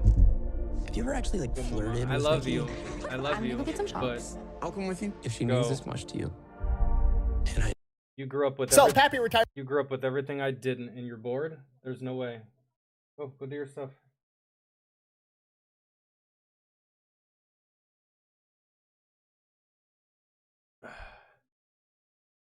From the Navy, Pappy and Polly moved the family out to the Philippines in Manila. They've got 2 sons and 2 daughters, and they're living out in the Philippines, and Pappy is a founding member of Philippine Airlines. They've got a couple of Beech 18 planes, and they're flying people all over the area. This goes on for a couple of years. Pappy's retired. He's still flying planes. He's got his dream job. He's got his wife. He's got his kids. Because of the exchange rate between American currency and Filipino currency, they're basically very wealthy. They have servants working in the house. Things are great. He's retired. He's done. He's achieved everything. He's successful. And then World War II starts. America's not involved yet, but Pappy can see the writing on the wall. There's only so many airstrips in the Philippines, and Pappy's airline, Philippine Airlines, shares the same airstrips as the United States Air Force, and he can see that the United States Air Force is building up more planes and more troops and bringing in more supplies. They're getting ready for something, and Pappy knows that because he spent 20 years in the Navy. So he goes to his wife, Polly, and is like, hey, you and the kids need to go back to America. You need to go to Florida. If something happens here, we're not going to be able to hold up. Like, yeah, they're building up troops, but it's not going to be enough if the Japanese decide to attack. You need to get sent back home. Polly, his wife, absolutely refuses. She's not leaving. Okay, fine. Now, by this point, Pappy's been in the Philippines for years. Everybody in the aviation community knows who he is. He's the best pilot around. If you need a pilot to get you somewhere nobody else feels comfortable getting you, or you need to fly through a storm, Pappy's the guy you go to. And on December 7th, 1941 is one of these cases. Pappy's plane gets chartered to fly through a storm. Pappy does it, flies through the storm, no problem, lands. When he lands, he blows out a tire on his landing equipment. He's now stranded on this smaller island until he can get this tire fixed. Not a big deal. Until he hears all the radio transmissions that the Japanese have just attacked Pearl Harbor. Oh shit, he needs to get home right now. So he gets on a boat, and then he gets on a train, and then he gets on a bus. He travels for an entire day and eventually makes it home, hasn't slept in 2 days, walks through the door, absolutely furious. The family's freaking out. His kids are like between the ages of 8 and 14. He's pissed off. He's telling Polly, damn it, you should have listened to me. Now it's gonna be too late to get you out. I needed you to leave. Now the Japanese are coming here to attack us next, and I'm not gonna be able to get you out. But he's gonna have to, so he leaves. He goes back. And she probably said the same stupid shit that Gwen told Peter right before she died in The Amazing Spider-Man 2. It's my choice. I'm here because I want to be here. Yeah, that doesn't change the fact that you being here is completely stupid. And you should listen to me because I know what the hell I'm talking about. But nah, you're gonna stay. You're just gonna make this infinitely harder for me. It's great. I love it. To the airfield, Nichols Field, and he goes to where his hangar is with all of his airplanes, and he separates his planes out, sticking them in the spots that are least likely to get attacked by the Japanese, not if, but when they launch an air raid, because it's probably going to be tonight. He needs to save his planes so that he's going to be able to save his family. And at this point, Pappy's like the only one that's just ratcheted up to 11. Like, everybody else is like freaked out and sad. Pappy is like the one dude around that knows that the Japanese are on their way. He served 20 years in the Navy. He knows the only reason the Japanese would attack attack Pearl Harbor and cripple the American Navy was so that they could attack everywhere else in the Pacific theater And we with wouldn't be able to do impunity, anything. and that's exactly what they're going to do. On top of that, he also knows the atrocities that the Japanese military committed at Nanking and in China, killing and murdering innocent civilians and torturing them for fun. So he's freaking out, and he's trying to figure out how to get his family. And remember, guys, because I don't like letting people forget this. Remember that after the Japanese did all that, they wanted to play the victim and act like America was the bad guy. Just remember, because people tend to forget that. Kind of annoys me because they want to look at us like fucking, y'all are awful for dropping those bombs. Oh, okay, right. Because we were dealing with such civilized, nice people, weren't we, at the time? Got it. Family off of this island. And while this is going on, he finds out that, oh, I was correct because the Japanese just attacked Clark Airfield, where all of the American heavy bombers are for the entire area, which was the biggest thing defending the Philippines. And the Japanese People tend to forget why they found out in the first place. He's destroyed almost all of the American bomber fleet because MacArthur, even though he had time and he had warning from Pearl Harbor that the Japanese were coming, decided, now we'll just leave the bombers on the ground so the enemy can go by and drop bombs on top of fucking not moving targets on the runway. Perfect. I mean, that was kind of the plan, really. We wanted to go to war. The people didn't, but the administration did. So we just didn't say anything because it would be a good excuse. That shit is crazy. I really don't like that guy. So he finishes up hiding his Beach 18s the best that he can, goes back home, has the family cover all the windows with tarps and blankets to restrict any light movement. He's freaking out because his house is only a mile away from Nichols Airfield, and from the sky, you can't tell that it's not part of the military base. It's a good chance his house is going to get hit if the Japanese attack. He has the entire family sleep in the living room. He has a game plan. He's like, okay, one of us has to be up at all times. If we hear enemy planes, here's what we're going to do. We're going to go out into the front yard. Our yard has this like brick wall perimeter around it. You're gonna lay belly down next to that brick wall outside of the house with your mouth open the entire time. Daughter, like, why are we keeping... And I better not hear a single one of you complain. Because I told you to leave, and you told me to fuck off. I better not hear one of you complain, dog. Not one. Let me hear one of y'all complain one time. Her mouth open so the shockwave from a bomb doesn't blow your eardrums out. At this point, the family... Stop asking questions and listen to me. You didn't want to listen to me before. Be quiet now. Shit in their pants. They realize how serious things are getting, and everybody's panicked. Pappy, who already hasn't slept in 2 days, takes the first shift. He's up till like 2 in the morning. He's dog-ass tired, hasn't slept in 48 hours. He's about to go wake up Polly to take the... I'm just like slightly irritated with that part of the story, dog, because I wouldn't have done that. There's no way. I'm staying. Okay. Well, you must forgot that I'm stronger than you and the children. I'm picking all y'all up by force and putting y'all on a plane or a train to another part of the world. You can be mad at me tomorrow. You can be mad at me 5 years from now. I don't care. You'll be alive. And the most important things are the children. I don't really even give a damn about the feelings of the spouse at that moment in time. It's like this whole situation we have here that could have easily been avoided, because now the main character can't do main character things because he's too worried about something he shouldn't be worried about. He knew that. You can't operate when you're worried about a loved one. You can't complete the mission when your head is elsewhere. So like, it's just driving me insane on the inside. Next shift, and right at about 2:30, he hears planes off in the distance, and he's listening, and he's listening, and he's so experienced as a mechanic and an aviator, he doesn't recognize that plane. And if Pappy doesn't recognize it, it's not a plane that's from the Philippines, and it's not a plane that's in the U.S. arsenal. It's the Japanese. Pappy wakes the entire family up. They rush outside, and they all get to lay belly down next to the brick wall in their front yard with their mouths open and watch Nichols Field a mile away get bombed to shit. Next morning, Pappy goes and finds an apartment deep into a residential area on Manila, somewhere that's going to be far away from any military objectives, so hopefully they're not going to get hit there. Moves the family into this apartment, and then immediately goes to check and see if his planes survived. Luckily, 2 of his Beach 18s made it through the bombing. But they're going to come back tonight, and they're going to hit it again. He's got to move these planes. He's thinking about where the fuck do I hide these planes and still be able to use them to take off, and he remembers that there's an abandoned... And how are you going to take off with both of them? Are you about to give your wife a crash course on taking off in a military plane? Or maybe you find a comrade somewhere along the way between now and then. I don't know. Let's see. An airstrip from years ago right next to an old Chinese cemetery in Manila. He takes the planes, flies them to this abandoned cemetery, and then hides them in there. But now he's still got to be able to hide the airstrip because, yeah, the Japanese probably don't know about it right now just from looking at maps and stuff because it's so old and it's been abandoned. But if they're flying over doing reconnaissance, they're going to spot it eventually, and then they're going to realize they haven't hit it yet. Bomb the airstrip, and then he can't take off, and then he can't use his planes, so he has to hide an entire airstrip from aerial view. So he gets a bunch of his employees from Philippine Airlines, and they work all day constructing sheds and makeshift shacks and putting them on wheels so that they can wheel them onto the airstrip and make it look like a homeless encampment or and then wheel them back off whenever they're ready to use it. A slum and not an airstrip from an aerial view. He then heads over to the Navy office in Manila and is like, hey, are you guys calling me back into service? What do you need? What are we doing? Everybody at the Navy, nobody has any fucking clue what's going on. Everything's chaos. They basically like shrug their shoulders and like,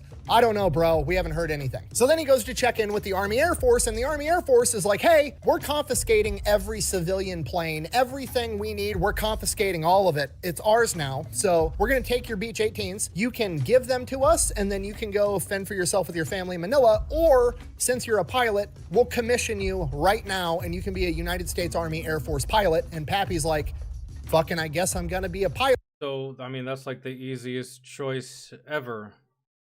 Either me and my family can pretty much say, we'll go fuck ourselves, or I can just fly planes. I just led with the first one. And he gets commissioned as a captain on the spot at the age of 42, just so we're all clear, which is ancient in military standards. Things aren't so bad.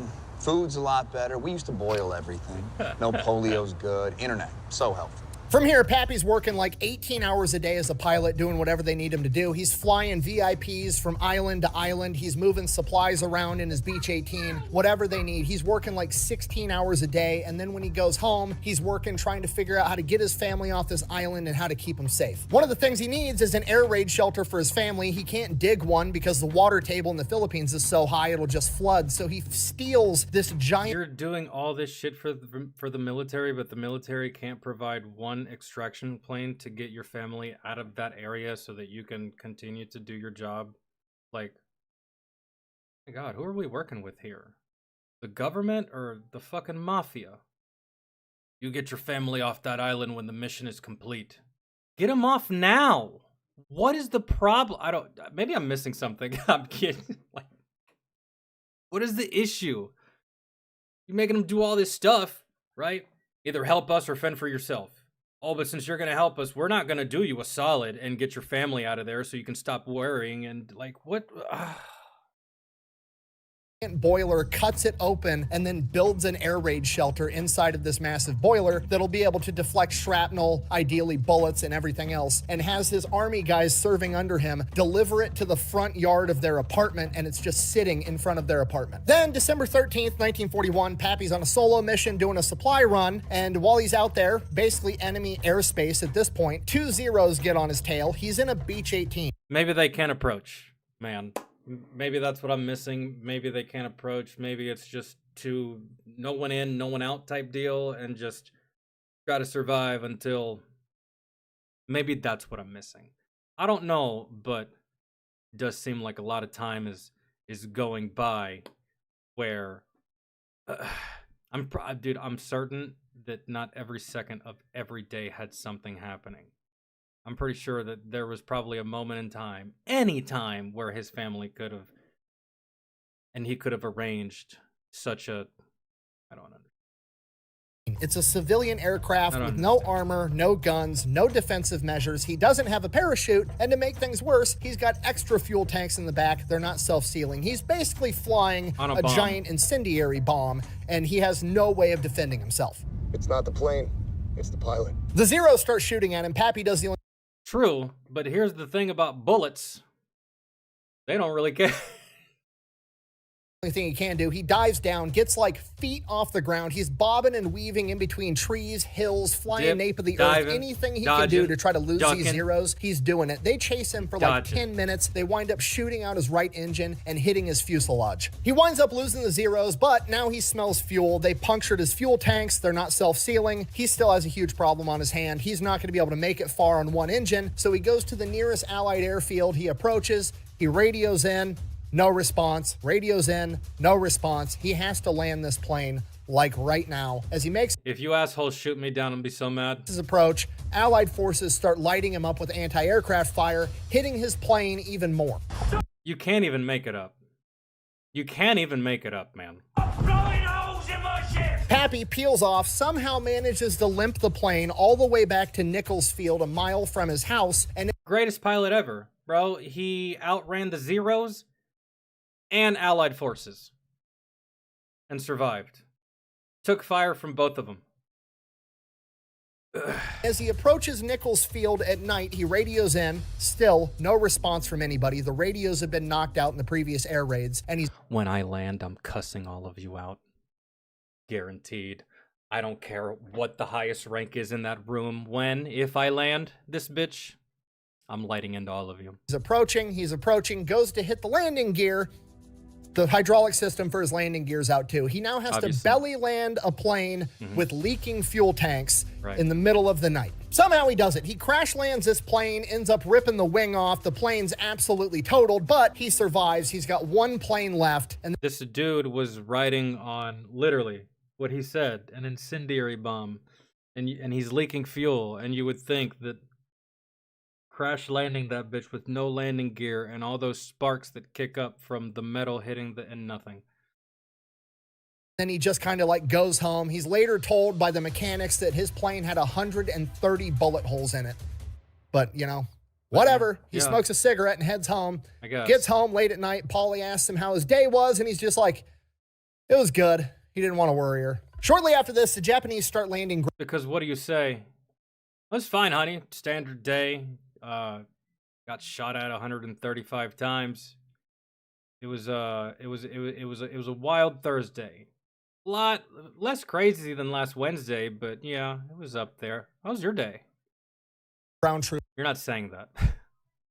Troops absolutely everywhere. And Pappy's like, I need to figure out where to get my family. I have to get them out of Manila, like right now. And for the same reason, this is also the same time that the Army chain of command is like, we need to get out all of our super important VIPs, like right now. Pappy. I kind of feel like Pappy is one of your super important VIPs. I feel like this would be the moment in time where Pappy can, like, kind of, maybe, sort of act like a diva. Like, hey, like on some Green Goblin shit when he's in the boardroom. You have any idea how much I've sacrificed? Come on, man, get this dude's family out of here. He, being one of the best pilots they have, gets selected to fly out General Barradin, the head of the U.S. Army Air Force at this point in time. And he basically...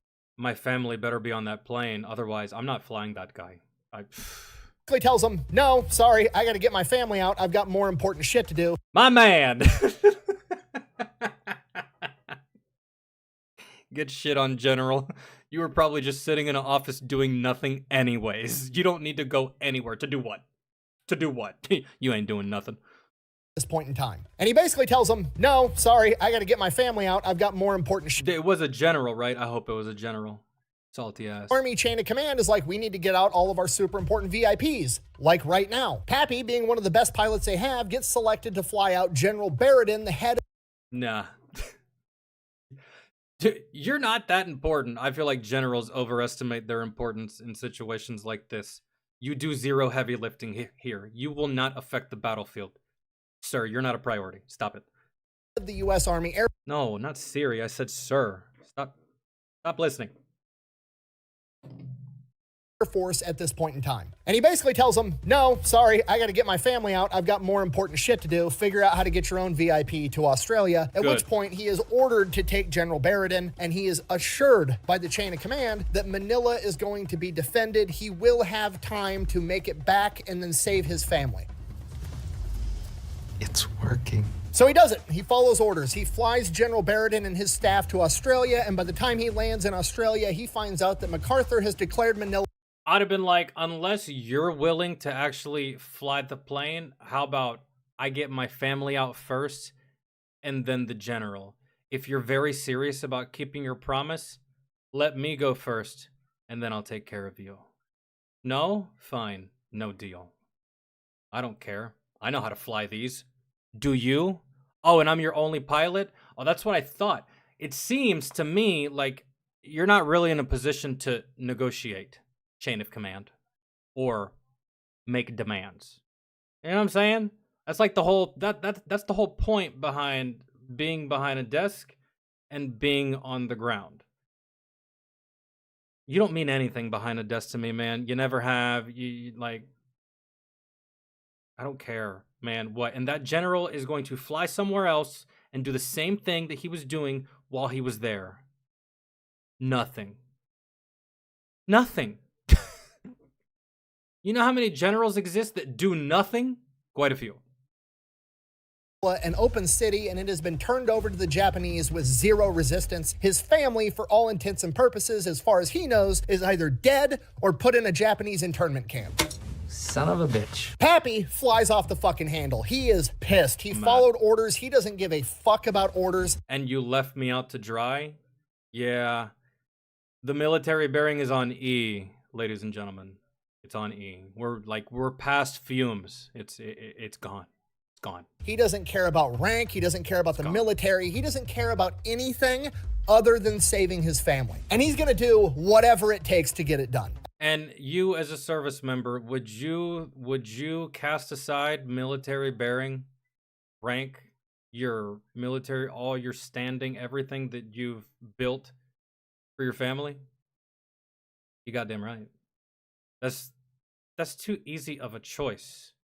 This is just a job at the end of the day. Sure, yeah, it's a lifestyle, but my family is my life. There's a difference. You know what I'm saying? So yeah, you no longer get the benefit of the doubt from me. It's going to be my way or no way. This, man, this pretty much when it comes to, if I have to pick between, see, that's why if it came down to the end of the world, you better be damn sure that you want to follow me towards survival. Because if you follow me towards survival and I have a kid with me, you are running the risk that at some point in time, I'm going to get put into the situation where I have to choose between you and my child. And guess what I'm going to choose? My child. So be careful following me into the unknown if I have a kid with me, because I will choose that over you every single time. I will stab you in the back for my kid. I will turn on you for my kid. Man, I'll abandon everything and everyone for my kid. I'll cast everything aside. So I don't blame Mr. Pappy here. There's just no way. Fuck you. You destroyed all goodwill you had with me? Nope. And now they're trying to tell him he's not allowed to go back to the Philippines because it's too dangerous. Guess who doesn't give a single fuck about orders ever again? Not a damn. I went to the give a fuck vending machine and they were out, bro. Out. Pappy Gun. So he goes out and somehow or another he acquires $3,500 and then something tells me this is gonna be my favorite part of the video. Right here. Starting right here.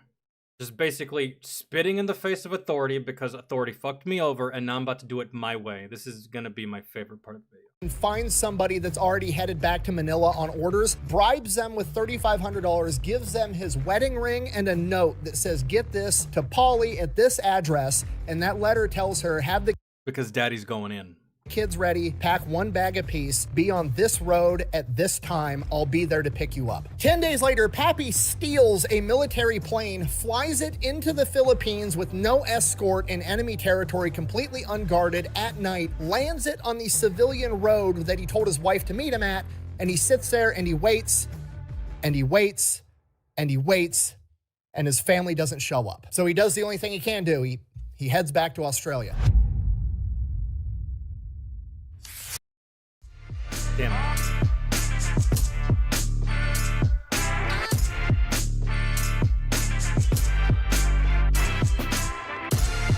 Oh, okay. But I know how I got a fix for this. With no, you really thought you were gonna make me sit through a whole ad, YouTube? You thought wrong. And it was 2 of them, too, that they were going to try to make me watch. Not today. And I'm not giving you any money either. Escort in enemy territory completely unguarded at night, lands it on the civilian road that he told his wife to meet him at, and he sits there and he waits, and he waits. Get past this. Australia starts trying to figure out what to do, starts going to different military units. Pappy, he just got commissioned as a captain. He wasn't attached to a unit formally. They were just like, here's your commission, go do whatever the fuck we tell you, and that's what was going on. He doesn't really know who his chain of command even is, so he just starts wandering around military bases from unit to unit, trying to figure out how he can help. He starts volunteering for any dangerous mission, recon, supply runs, anything that will get him back or close to Manila so he can ideally also rescue his family. During this time, he never gets the opportunity to rescue his family. Allegedly, according to legend, he crashes 3 to 5 planes, survives every single one of them, and just somehow keeps making his way back to Australia. And every time he makes it back to Australia, nothing's improving. Everybody is just kind of like scrambling around. Nobody knows what the fuck is going on. A lot of people just aren't doing anything because nobody knows what to do. And then Pappy eventually finds Colonel Davies of the 27th Bomb Group, who has the same attitude and demeanor as Pappy of, we need to get shit done. And the problem Colonel Davies is having is he can't get any supplies from the US government because well, oh God. Listen to what listen to this. Doing anything because nobody knows what to do. And where the fuck is the general? You see? Do you see? I told you. Where's the general? Huh? Where's the high-ranking people that should be making these decisions, guiding troops, leading efforts, doing this, doing that? Where is he? Oh, that's right. He fucked off.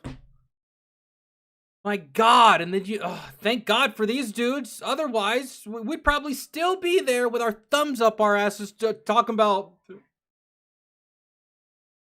I don't know what to do with my hands. What? Jeff, what's good? Then Pappy eventually finds Colonel Davies of the 27th Bomb Group, who has the same attitude and demeanor as Pappy of, we need to get shit done. And the problem Colonel Davies is having is he can't get any supplies from the US government because the Quartermaster Corps isn't in warfighting mode. They're in like do everything by the book mode. So they're just hoarding all these supplies in warehouses and refusing to give them out to the combat units. So they can't get anything done because they can't get their planes up and running. So Pappy decides, you know who could fix all this? You know who could get the ball rolling on all this stuff? Generals. My God, dude, what do we even pay y'all for? he's going to take matters into his own hands. He goes to Colonel Davies and is like, hey, give me a couple of mechanics that know everything you guys need to get these planes up and running, and we'll go get it. Colonel Davies gives him the two mechanics. They hop in two trucks. They drive out to a quartermaster U.S. military warehouse with Tommy guns and rob the warehouse. A couple hours later, Pappy and the two mechanics come rolling back up to Colonel Davies. You don't want to give us the supplies? We'll take them. It's that easy. And guess what? Who are you going to tell? The general? He's gone. Who are you going to tell? Right? We need to call someone. We got robbed. Who are you going to call? Huh? There's no one knows what to do. So who are you going to call? There's no one there that can enforce anything, even if you tried. The leader fucked up. He's gone. So like, take it. Take all of it. Base with all the shit they needed to get these planes up and running, and Colonel Davies is like, do I want to know how you got this? And Pappy's like, nope. No. To which Colonel Davies replies, good. Get more. Yes. And for a while, this becomes Pappy's new job. And don't get caught. Strategically transferring equipment to an alternate location. If you do get caught, you don't know me. Those are literally verbatim words that I heard from my own NCO. Go get it. And if you do get it, don't tell me how you got it.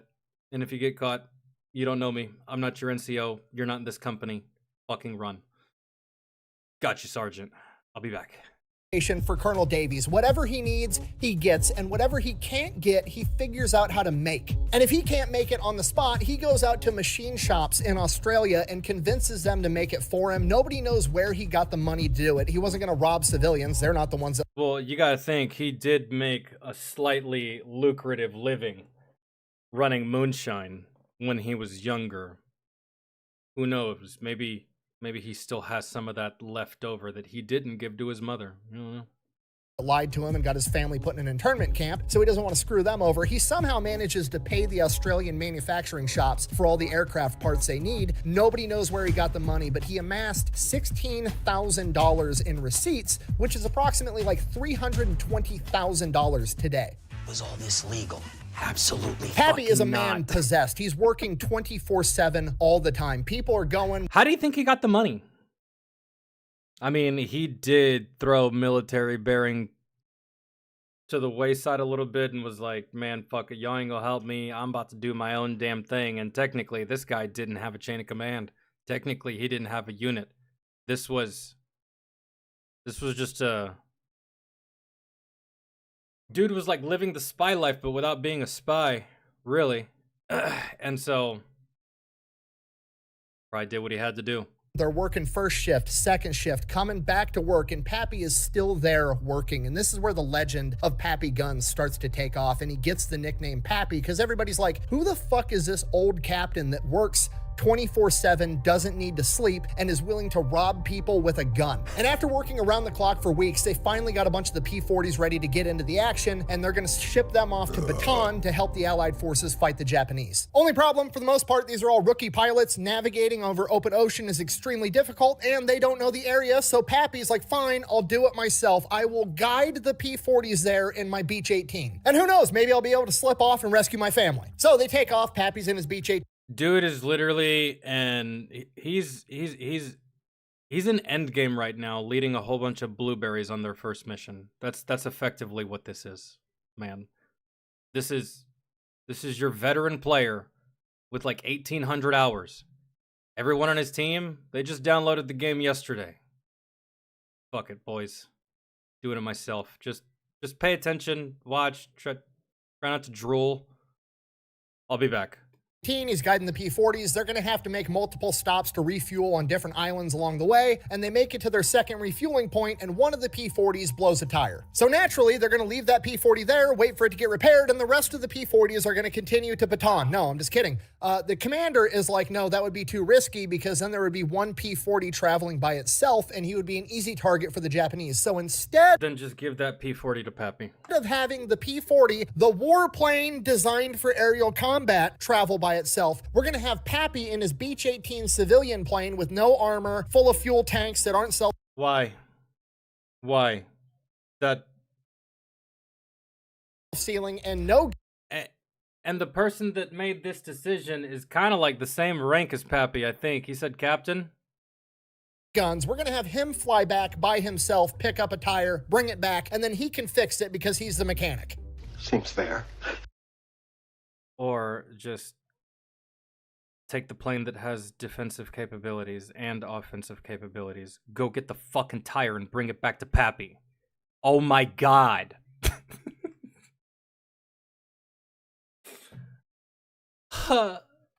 Pappy's like, fine, whatever, flies back, gets the tire, flies back to this island. When he gets back to the island... Don't make shit so hard, bro. Y'all, god, and it hasn't changed either. It hasn't changed. Making things hard since 17... When was it again? You know the thing. You know the date. Making things hard since the beginning, man. I just can't. Fixes the tire, and then he's informed that the Japanese have just captured the Dutch East Indies, which was their next refueling point, so now they can't make it to Baton. At this point, the P-40s get diverted, they get sent out to Java, Pappy takes them to Java, then he heads back to Australia, and at this point, he now realizes the only plane with enough fuel to be able to make it from Australia straight to the Philippines is going to be a massive bomber, and he doesn't have that plane, so he's going to have to acquire one if he wants to save his family. So Pappy gets back to Australia, goes out to the junkyard. The junkyard is just being salvaged to death. Like, there's no supplies, everybody's cannibalizing everything to keep planes in the air, but he finds his B-17 that's just completely destroyed. It's all shot up, it's ruined, it's been dug through for any valuable parts, but they're not Pappy. Pappy finds his B-17. It says Miss EMF painted on the side, which he... Pappy was able to build this in a cave with a bunch of scraps. I'm sorry, I'm not Pappy. That's what that reminds me of. Destroyed. It's all shot up. It's ruined. It's been dug through for any valuable parts, but They're not Pappy. Pappy finds this B-17. It says Miss EMF painted on the side, which he later found out meant every morning fixing, because before it was decommissioned, they had to work on it every single day to keep this plane in the air. Pappy goes to work around the clock working on Miss EMF. That's the most annoying thing to have in one's motor pool arsenal. Something that, stealing all the parts that he needs. It may not be that bad for like something with wheels on the ground, but for a plane, much extra work. And he gets his B-17 to the point that it can fly. And unlike his civilian Beech-18, this can carry guns and ammunition, which is something Pappy definitely wants. So that's exactly what he gets. We don't really know how for sure, but allegedly the word on the street is by this point in time, Pappy had started carrying 2 Colt 45s on a chest rig on either side of his body, and he convinced a supply sergeant and some aviation mechanics to load up his plane at gunpoint. He then proceeds to go on multiple combat bombing missions by himself under no orders. Then the next opportunity to get to the Philippines arises. Basically, what's going on at this point is Allied forces on the ground are just getting ravaged by malaria. They need to get malaria medication smuggled into the Philippines to keep their troops up and fighting. So they're going to get all this malaria medication. I wonder if it's the same malaria medication that they gave us, because that shit was terrible. They need a crazy pilot to fly all the way there, and Pappy volunteers, thinking it's going to be another opportunity to get close to my family. Maybe I'll be able to rescue them. So he loads up his plane with quinine, malaria medication, and flies straight towards Bataan. On the way there, about 12 hours in, Japanese... You really do have to admire Pappy's hope that he's going to find his family. Because, like, man, they could be anywhere. Lots of ground to cover. They could be anywhere, man. It's just like needle in a haystack kind of thing, and you don't know if they're alive. They haven't made contact with you. You haven't made contact with them. This is all just going based off of an immense amount of faith, an insane amount of hope. Like, one could say that him finding his family, or going out of his way, doing everything that he's doing to find his family, could be a pipe dream. But we'll see. I hope he does. Zero spot him. They come in. They shoot him down. Pappy's somehow able to limp this thing to the nearest island, where he has to crash land into a coconut grove. It's crazy how many times he's crash landed and just like walked away from it. Pappy then links up with friendlies on the island. It's got to be a record, right? How many times has someone crash landed and not died? There's got to be a record for that somewhere. Finds out that his family is still alive, and then figures out a way to make his way back to Australia. A submarine comes and picks We're in business. Him up. When he gets back to Australia, he checks out the flight line, and there is 14 brand new B-25 medium bombers fresh off the factory line sitting there. Pappy is immediately pumped. Like, okay, we're getting new planes. I'm horny. We're going to be able to fight this war. And I get to save my family.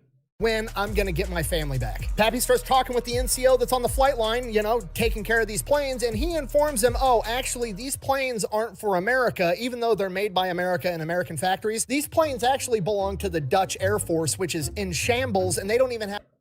Correction, Sergeant. These planes used to belong to whoever the fuck you just said. Uncle Sam made those. Those are mine.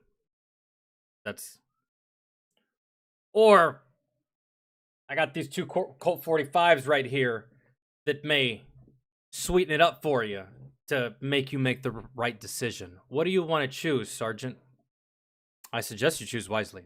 Have enough men to man these planes. Immediately, Pappy's pissed. Like, what the fuck what are you talking about? We've got American pilots sitting around that don't have planes that are ready to go get into combat, and these are just going to sit here empty. And the NCO's just like, yep, pretty much that's about it. That is without a doubt the dumbest thing I've ever heard. So Pappy immediately goes to Colonel Davies, tells Colonel Davies what's going on. Colonel Davies kicks it up to his chain of command, and the general above Colonel Davies writes it. I'm about to get mad. I know I'm about to get mad. The general is about to speak. I know I'm about to get angry. I can just feel it. Here we go. Get ready. Going on. Colonel Davies kicks it up to his chain of command, and the general above Colonel Davies writes an order for the American military to seize those B-25s. Have the Dutch agreed to this? No. Does Pappy care? Also no. So perfect. Actually, that works out. So Pappy and a bunch of his boys roll up to this Dutch airfield, and they're like, thank you, General. You're like the first one in this whole story that has actually used their brain or done anything of value or anything of use or anything that actually contributes to to the battlefield. You, sir, thank you for your service. Holy. Okay, we're supposed to take these planes. Here's our written orders. And the Dutch are like, what the fuck are you talking about? Nobody told us anything about this. No, you're not taking our planes. We need to look into this. Oh, no, we are going to take your planes because what are you going to do with it? Nothing? Exactly. The hell? No. Run this up our chain of command. You know, pretty understandable, normal chain of procedure that they're asking here. And Pappy's like, oh, sure, go ahead. You mind if we go look at the planes while you guys figure that out? Take them. While they look, take them. They're like, yeah, go ahead, go look at them, Bye. whatever.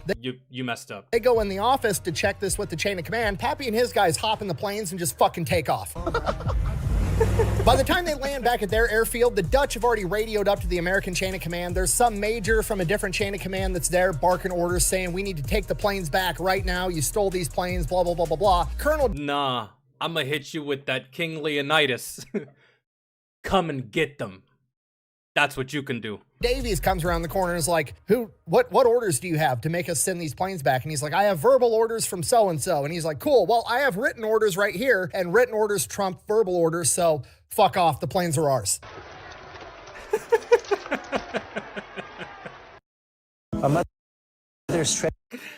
Yeah, pretty much.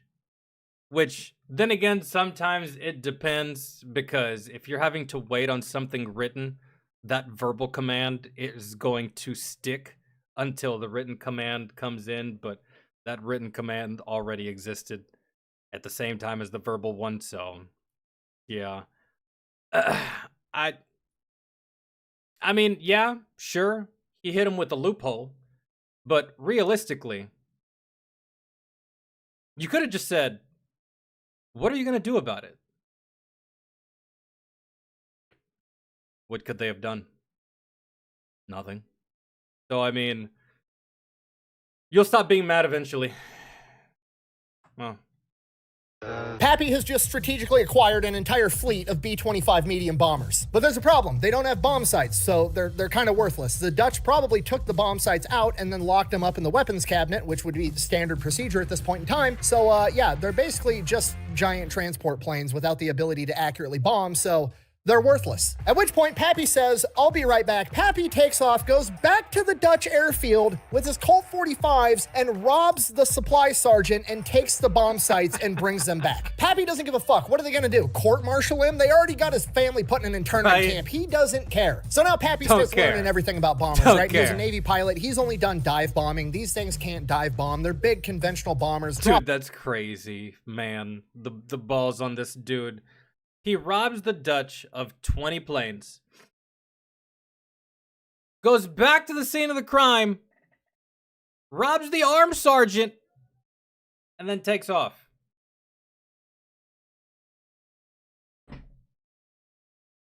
I don't know what to say. Bombs from, 10,000 feet up in the air, and he very quickly realizes that that's not effective against ships at all. He's gonna have to figure out a way to successfully use a B-25 effectively against enemy ships. And he decides you're just gonna have to fly super low and go right above them and drop the bombs. Just literally park it right on their foreheads. That's the only way this is gonna work. The problem is you're gonna get absolutely lit up by enemy anti-aircraft fire, so now he has to figure out a way to suppress the enemy anti-aircraft fire. So he goes out and he acquires an A-20 Havoc, a light bomber, and then he also goes out and acquires 6 50 caliber machine guns and figures out a way to mount them in the nose. And the A-20 Havoc is going to go in and strafe the entire deck, taking out the anti-aircraft guns, or at the very least suppressing them so they can't shoot at the B-25s. Or at the very least getting their attention so that they're not aiming at what's about to fuck them up. B-25s are going to fly right over. If you take their line of sight, they can't. You got like a free lane there where you can drop your ordnance to the top and bomb the fuck out of not their line of sight. If you take their eyesight, it's very important. The ship and sink it. That's the plan. Okay, and just so we're all on the same page, I'm like, oh, he throws some 50 cals in a plane. You don't just throw 6 50 caliber machine guns in the nose of a plane, okay? You're looking at like thousands of pounds of extra weight between the guns and the ammunition in the nose of the plane, throwing off the weight, the center of gravity, the aerodynamics, absolutely everything. Regardless, this isn't something that gets built overnight. Pappy works around the clock and figures out how to make it work. And then it dawns on him, well, Well, what if I do the same thing to the B-25s? Then they can light up the enemy anti-aircraft fire on their way in as well. It's even more suppressing fire. That's how Dad did it. That's how America does it. And it's worked out pretty well so far. And it's worked out pretty well so far. So Pappy goes to work again. This time it's way harder for whatever reason. The aerodynamics, the center of gravity just aren't working out. He's trying to mount 8... I like how his eureka moment was like, I can put guns on all of them. 50 caliber machine guns in the nose of a B-25. He is working on it like 20 hours a day, nonstop. Just a man that's absolutely possessed. While he's doing this, he winds up breaking his pinky. He smashes it somehow, whatever. He breaks his pinky. It's all mangled. It's hanging sideways. Goes to the doctor, gets it splinted. The splint keeps coming off. He keeps bumping it on shit. It fucking hurts. Finally, he's had enough. It's taken too much of his time off from his project so he can save his family, and it's just... He removes his pinky, doesn't he? Like he did his teeth. Pinky. He doesn't fucking need it. So he goes to his medic and he's like, hey, I need you to cut this off. And the medic is like, dude, I'm just a medic. I'm not a surgeon. Let's take you to the hospital. We'll see what they can do. He's not even trying to question this guy. He knows Pappy at this point. He knows he's serious. So he goes to the hospital with Pappy. They go in, they talk to the surgeon. The surgeon's like, oh, we can splint it. We can do a cast. I can do some surgery, blah, blah, blah, blah, blah. And Pappy's like, no. You don't understand. This thing is a waste of time. It serves no purpose. It helps me zero during the day or my daily activities. It's too much of a pain in the ass. The healing process is going to take too long. I don't have time to heal. I don't have time for therapy. Cut it the fuck off. Which is obviously something you would do for like gangrene or something like that. But yeah, this was just a broken limb, which grand scheme of things when it comes to injuries that you could sustain, not that bad. Fairly manageable.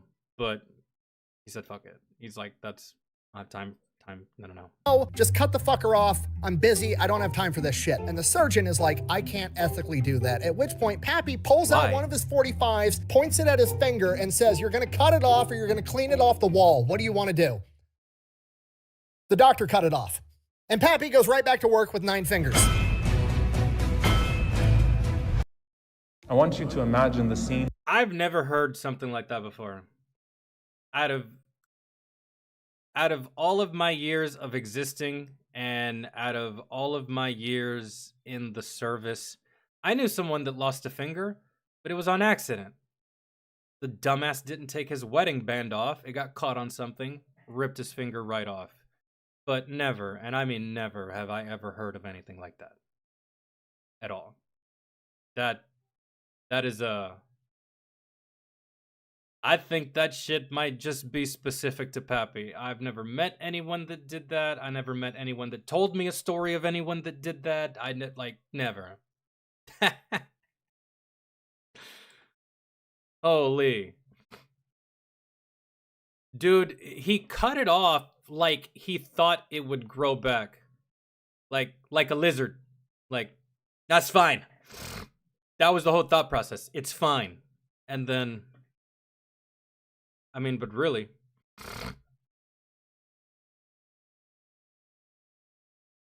but I'm looking at it.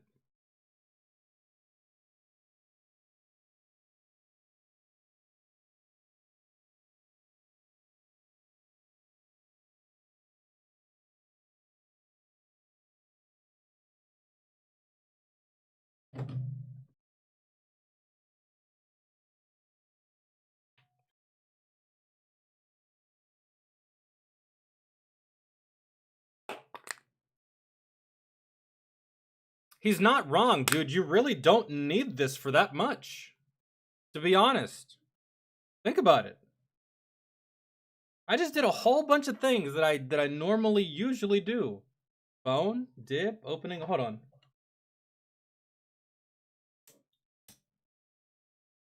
You don't need it. He's on to something, man. Got a functioning prototype. He's going up on combat missions in a plane that's not tested, managing to keep this thing in the air while it's so heavy in the nose. And the first time he fires it in combat, it almost knocks the plane out of the sky and rips the guns right out of the nose cone, ripping the entire thing off. Luckily, he manages to keep it in the air, brings it back. It's okay, I got the useful data. He reinforces the... He got out. Guys, that didn't work. I almost died, but... nose cone. He figures out how to mount the 50 calibers directly to the airframe. He's making this work. Also around this time, he acquires a pet lizard that he names Sam. Apparently it's just some big ass lizard that sits on his shoulder all day and hisses at people when they walk by while he's working. So everybody's just kind of like the old crazy dude Pappy has just, he's lost his fucking mind. He continues working on... He adopted a lizard, and the lizard liked him. And after he cut off that pinky, right? The lizard probably saw him do that. The lizard was like, "Hey man, I lost a limb the other day. That I was really sad about it. You actually did that on purpose." One of us. One of us. One of us. That's on the plane. He continues going up on these test runs. Sam the lizard is flying shotgun on his shoulder the entire time.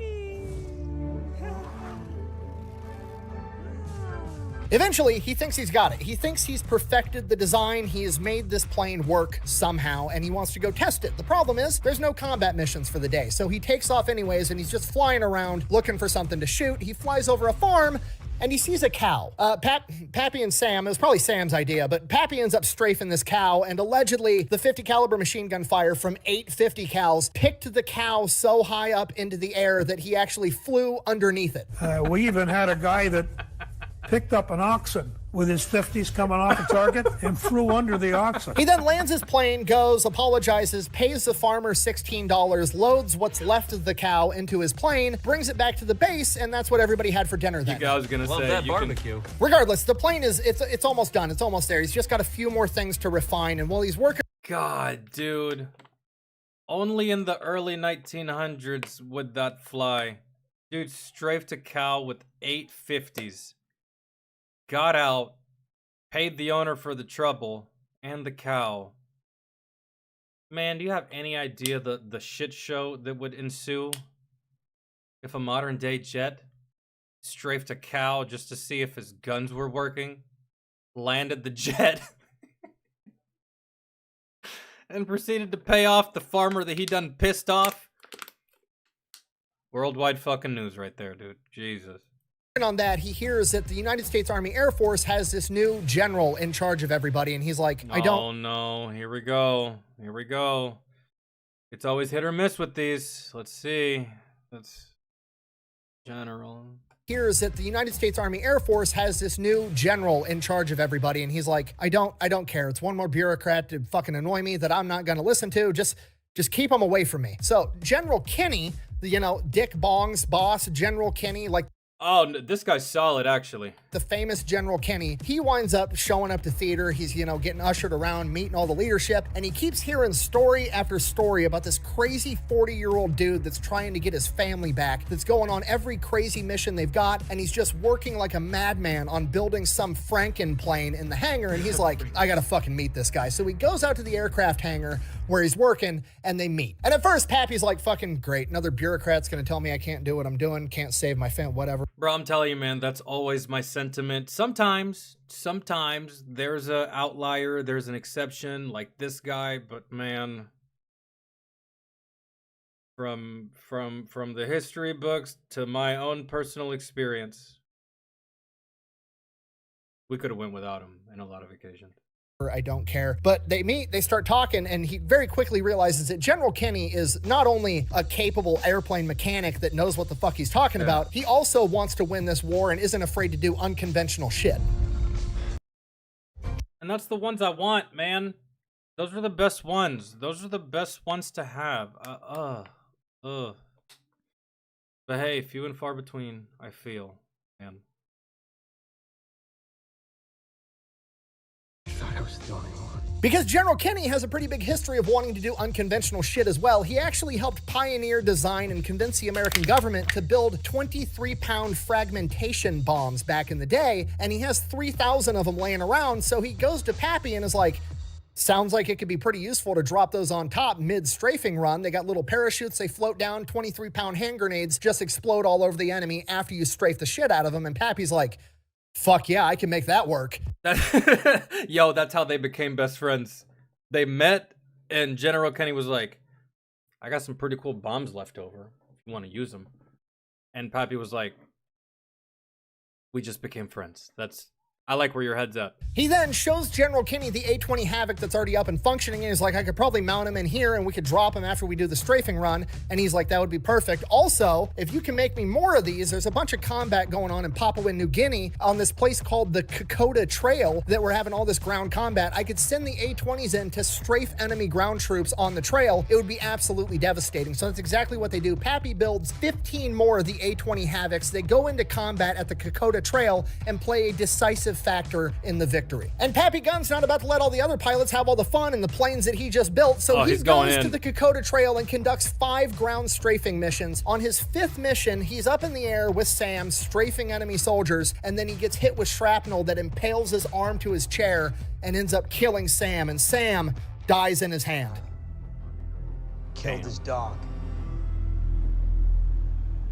Okay, Pappy hasn't gave a fucking The lizard, by the way, that's who Sam is, I think. long time. Now he's running at an active deficit. They've killed the only thing that's brought him any joy in the past year and a half. But the silver lining is General Kinney, seeing how effective the A-20 Havocs were at ground combat, makes Pappy Gunn his head of special projects. Pappy no longer has to steal shit. He no longer has to acquire stuff and rob people. He has a blank check with the DoD budget. He's gonna get whatever the fuck he wants whenever he wants it. And with that, he decides the B-25s might be even more effective at sinking enemy ships if they could skip bomb. Skip bombing was a technique. Yeah, dude, look at what he accomplished by just doing it himself. Now he's got help. It was originally pioneered by the British, where the plan was fly really fast right above the water, drop your bomb going so fast that the bomb skips across the water like a rock on a pond and then clashes into the side of the enemy ship and explodes. Pappy goes in, gets his skip bombs, modifies the fuses so they have an 11-second delay, giving them enough time that they're going to be able to punch into the enemy ship's hull and then explode on the inside. He then retrofits the B-25 to function with this new skip bombing technique, and then he goes out and tests it on some abandoned ship they have off the coast, and it's effective, at which point he goes to work with a bunch of other mechanics, modifying all 14 of the B-25s, and then he gets more B-25s coming in, and he modifies all those too. So now the B-25 has been changed from a medium bomber into what amounts to an A-10 Warthog that can skip bombs at you. Yeah, I'm ready. Late February 1943, things in the Pacific Theater are, the tide is starting to turn. On the ground, both sides are sucking. It's turning into a war of attrition. Both sides, the American and the Japanese, are struggling to get their guys troops, supplies, and reinforcements. Military intelligence has found out that the Japanese are launching a major reinforcement operation for New Guinea, where they're sending in an entire division of Japanese Marines. They're going to be coming in on 8 troop transports, being escorted by 8 Japanese destroyers. If they can somehow prevent these troops from making it to New Guinea and destroy their ships, America's going to be able to take it over that much faster. If so facto, the war ends sooner. Pappy gets his family back. Pappy is all about it. It's time to throw in the B-25s. All right, so here's the plan. Obviously, these ships are going to have fighter cover from a bunch of Japanese Zeros. We're going to send in America's new badass fighter plane, the P-38 Lightning. They're going to go clear out the Zeros. Then we're going to send in a bunch of B-17 conventional bombers. They're going to drop their bombs from like 10,000 feet up in the air. It's going to be horrifically ineffective.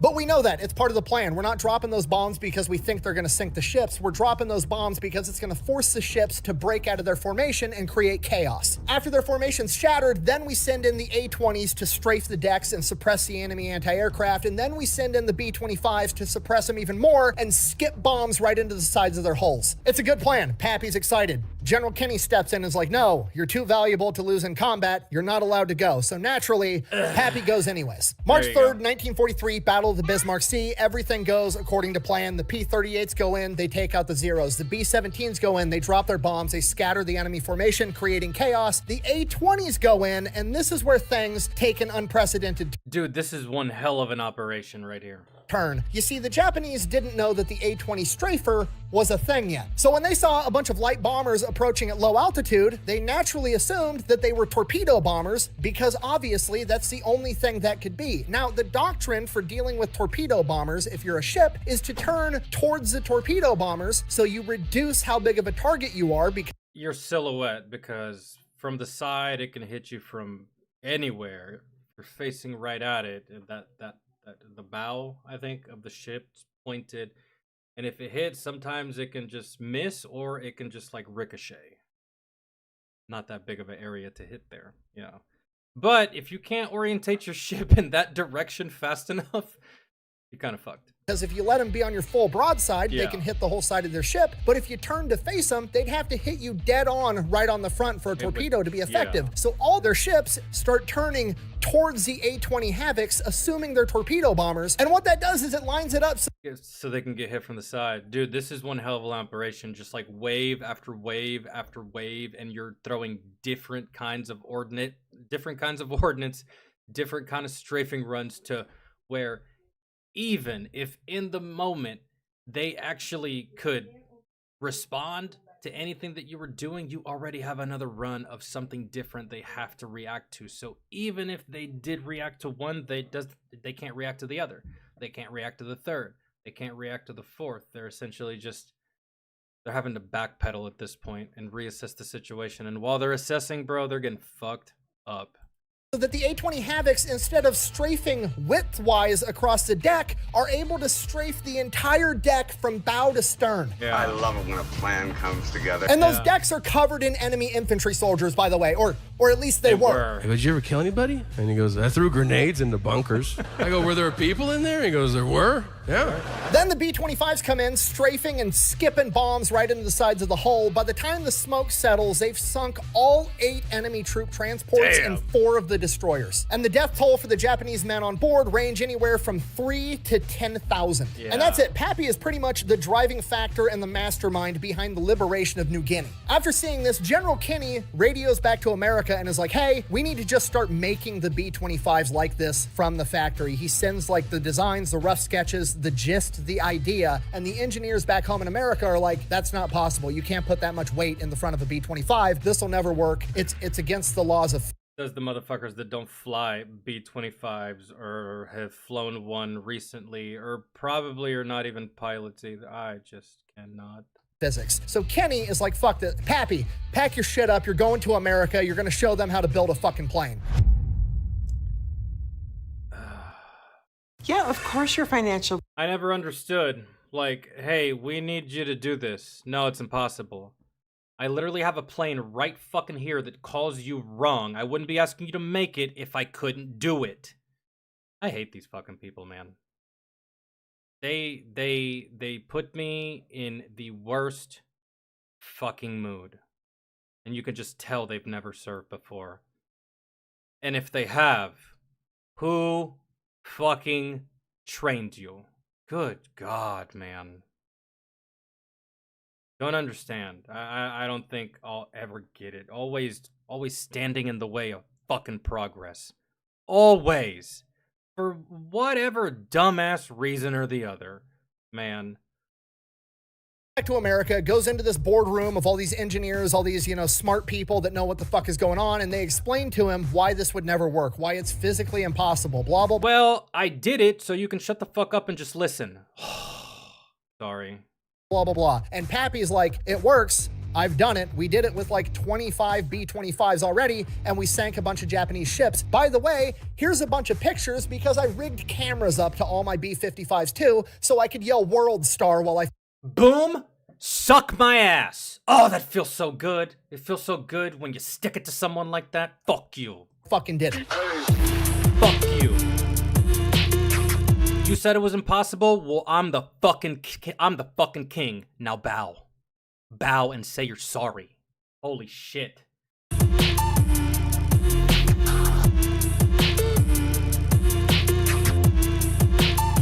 Still want to talk that hot shit? Still think it's impossible? Exactly. What you meant to say is that it's impossible for you. I'm Pappy, bitch. The fuck are we even talking about?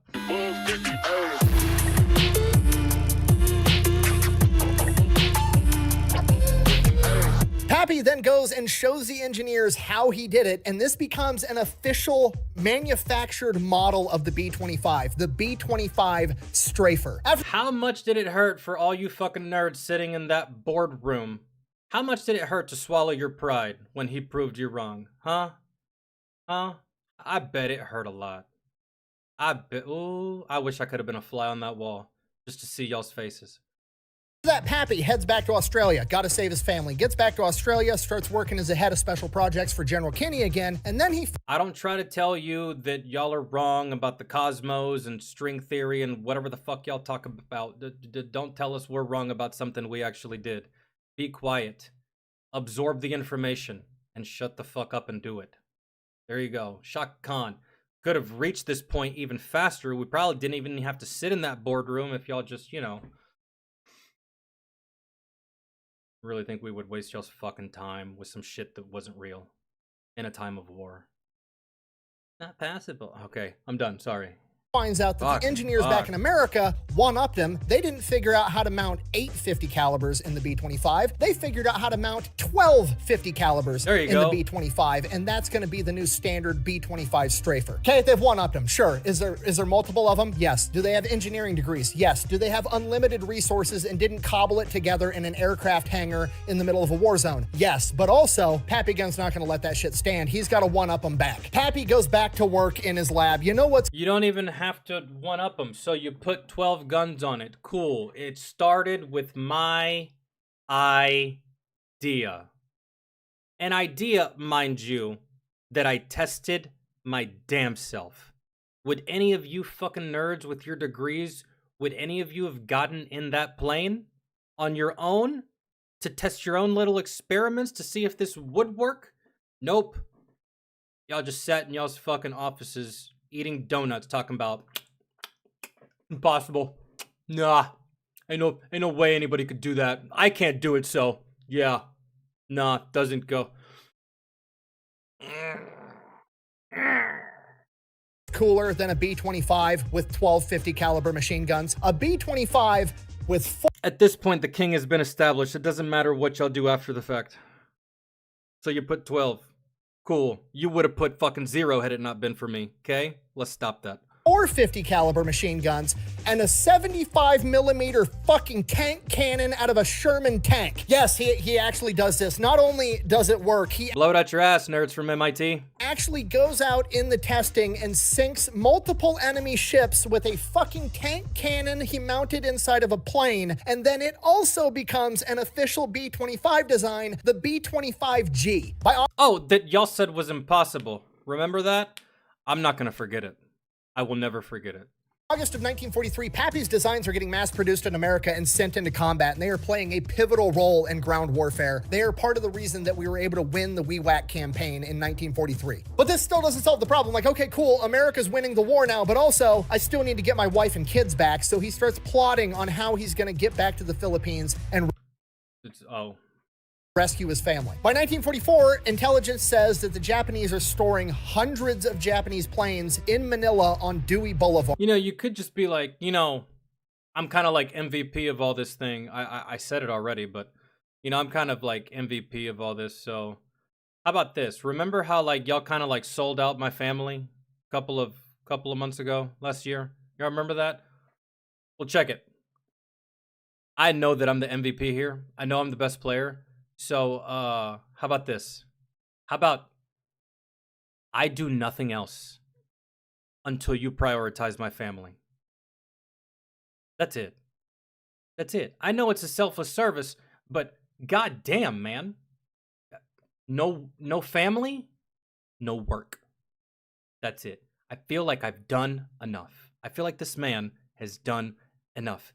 And nobody around him wants to help, lend a fucking hand, do anything, be like, oh, you know what? I've seen how much hard work you've been putting in. Let's see about getting your family back now. No, none of that. None of that. Man, I'd be so petty in this situation. No family, no work. Fly your fucking self. Build your own fucking planes. Do your own doctrine. I'm sick of this shit. I just want this man to have his family. Like, holy fuck. And Pappy's like, they're in a straight line. They're on a fucking street. Let me load up the B-25 with extra fuel tanks. I will fly straight there. I've got enough for a one-way trip. I will strafe all of these planes, take out hundreds of Japanese planes. I'll either land or I'll crash land, and then I'll figure out how to make it back to Australia. In reality, in the back of his head, he's like, then I'm going to go rescue my fucking family. But General Kinney steps in and is like, no, absolutely not. You're too valuable. By September of 1944, America's gearing up to re-invade and retake the Philippines, and Pappy's like, let me go go in, I'll organize guerrillas, I'll start fighting right now. And General Kenny, again, is like, dude, no, you are more valuable to me than a Japanese general. We're not doing this. You're staying here. Then, as the plans for the invasion of the Philippines get drawn up... Listen, motherfucker, I'm just coming up with excuses so I can go get my goddamn family. So how about you help me get my fucking family, General Kenny? I feel like that's the least you can do. They come to the realization that the American aircraft carriers aren't going to be enough to be able to maintain or even compete for air superiority, and they're going to need a landing strip somewhere in the area, preferably in Leyte. Problem, there isn't one. So they're literally, if this plan's going to work, they're going to have to send in a forward engineer party that's going to have to take the beach, get rid of all the Japanese there, and then build a fucking airstrip in a matter of like a day or two if they're going to have any chance of... Which has been done before. Crazier shit, actually. More high intensity logistical feats have actually been accomplished in less time than that. So yeah, this is definitely gonna happen. Retaking the Philippines. Thor, we need your help to win this battle. Let's go. The battle you fucked up because you couldn't control your emotions when y'all were fighting Thanos? Shut up, Peter. So sick of you. It's something that's just, it's not possible. But luckily they have one guy that can do the impossible, Pappy Gunn. Pappy then hand selects his entire raiding and construction crew, makes an amphibious landing in Leyte, takes the beach, and builds a fucking airstrip big enough for every American heavy bomber to land on in the matter of 3 days. And on the very first of those 3 days, it becomes very apparent that some heavy equipment would be pretty fucking handy, like, I don't know, a bulldozer. So Pappy takes off on his own behind enemy lines and steals a Japanese bulldozer and then uses that to build the airstrip. After they get this airstrip up and running, the Pappy is literally a fucking kleptomaniac, dog. Japanese bomb the airstrip, and Pappy dives underneath a Jeep and he gets hit with a white You know, at that point, he didn't really have to steal, but it's in his blood at this point. Phosphorus bomb, and he wakes up in the hospital after being... I'm sorry, I missed something. He got hit. Build the airstrip. After they get this airstrip up and running, the Japanese bomb the airstrip, and Pappy dives underneath a Jeep and he gets hit with a white phosphorus bomb, and he wakes up in the hospital after being in a coma. Damn.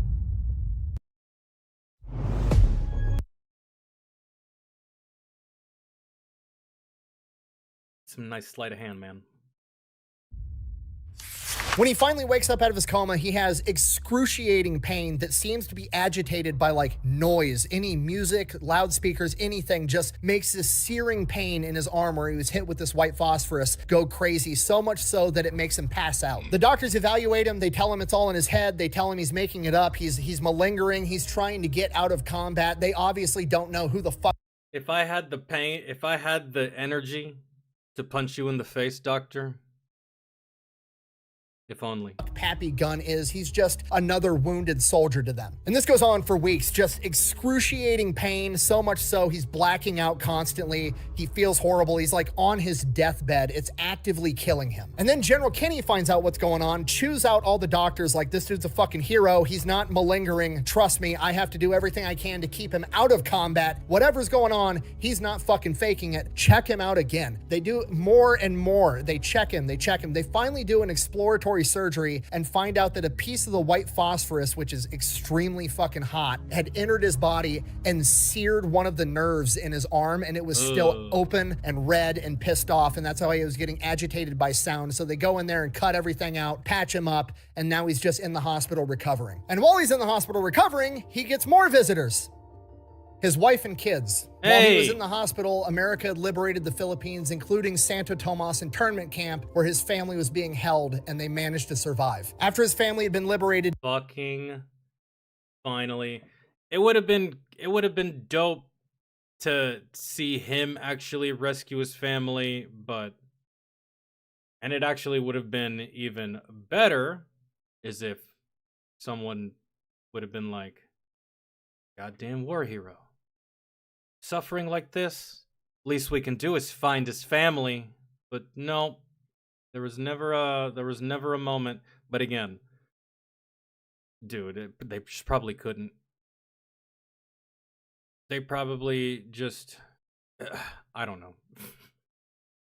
It took them a couple of days to make their way to the hospital where Pappy was being held, and the entire time, every different person they got handed off to was like, holy shit, you're Pappy Gunn's wife and kids. All they could hear about was all the legendary exploits and what their dad did to save them and how he's the reason that they're getting saved this early in the war. And then Pappy Gunn got to hear all the stories of what they had been up to for the past couple of years. And in this internment camp, they were starved, they were beaten, they were treated horribly. His wife came down with appendicitis and they probably couldn't go and get him, but still, really.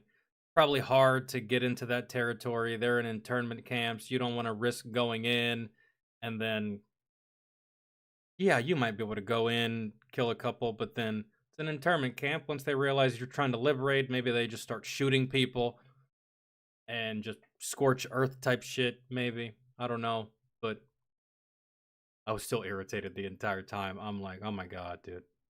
Can someone do this guy solid? Without him, does any of this shit even happen? You know what I'm saying? It's like, do the guy a favor that has been doing everything for you. You know what I'm saying? Didn't have general anesthesia, and she had to have her appendix removed while she was awake. And as the stories went on, as horrific as they were, there was a silver lining, and it was the fact that his kids took after him.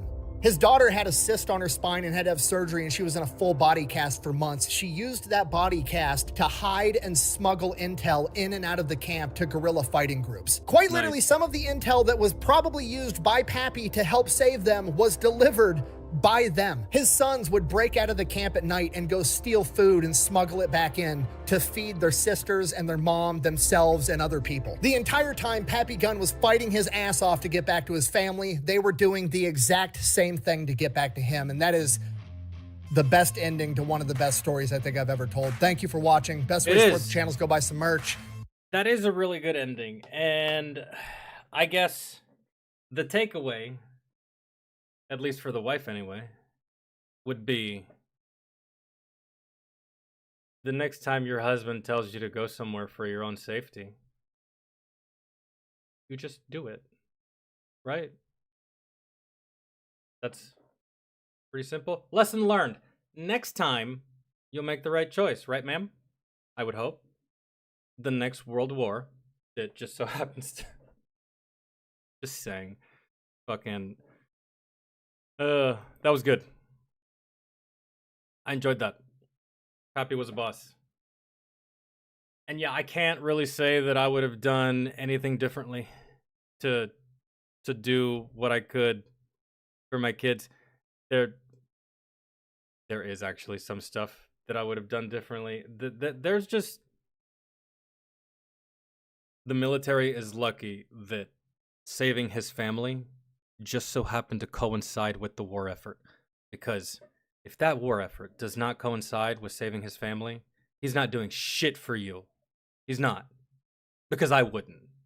Fuck you. I literally have more important shit, and I don't give a damn what that contract says. Had his family not coincided with the war effort, who knows if any of this shit goes down the way it went down? Who knows if any of this shit happens? Who knows if... You know what I'm saying? So, like, because... I'm telling you, dude, I will stab you in the back and betray you for my kids. For my niece. For just to protect a youth. You know what I'm saying? Especially if it's my own. So, it is what it is. How E4s everywhere don't...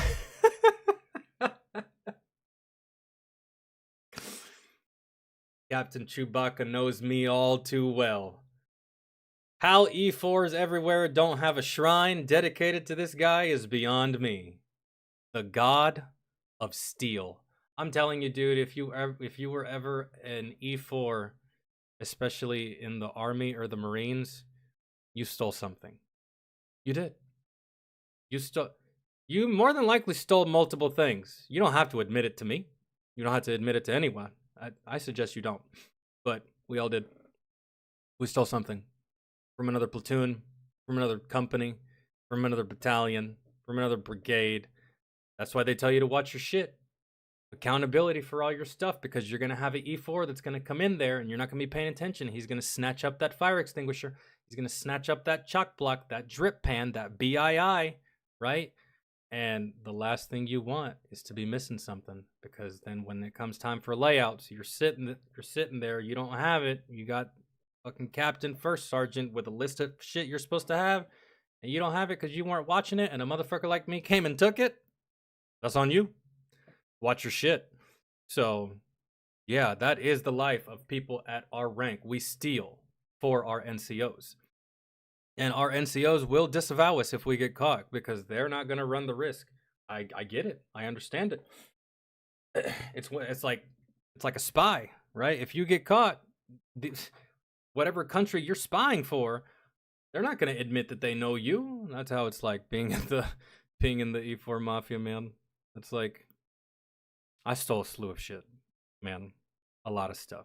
Never from other platoons, because I didn't want to directly fuck my company and that inadvertently fuck me, but always from other companies. You were another company, you weren't watching your stuff, I was like, I need that. I could use that. That would go good on mission. That would go good to have extras just in case I lose this, I have that, you know? So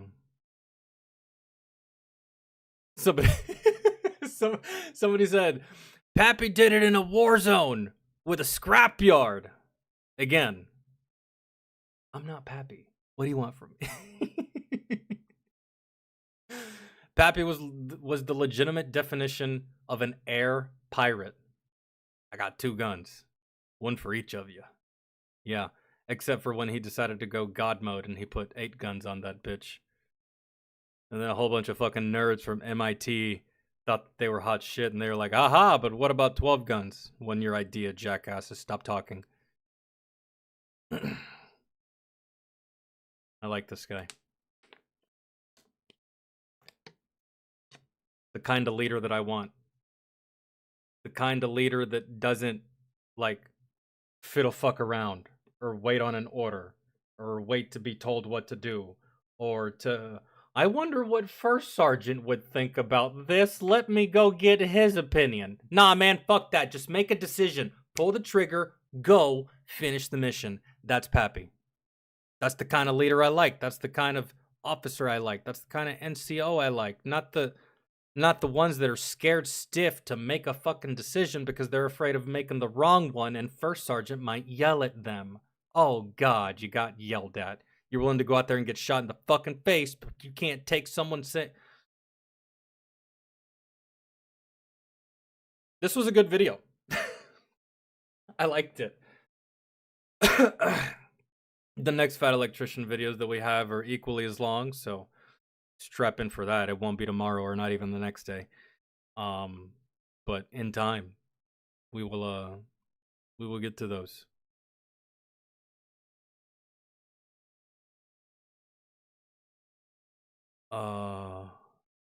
Who knew that the A10 Warthog and the AC-130 had a common ancestor? Dog, right? Right. I thought those were all exclusive births.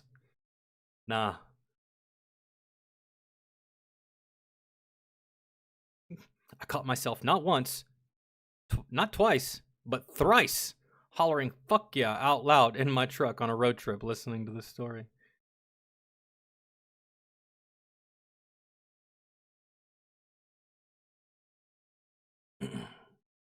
Okay.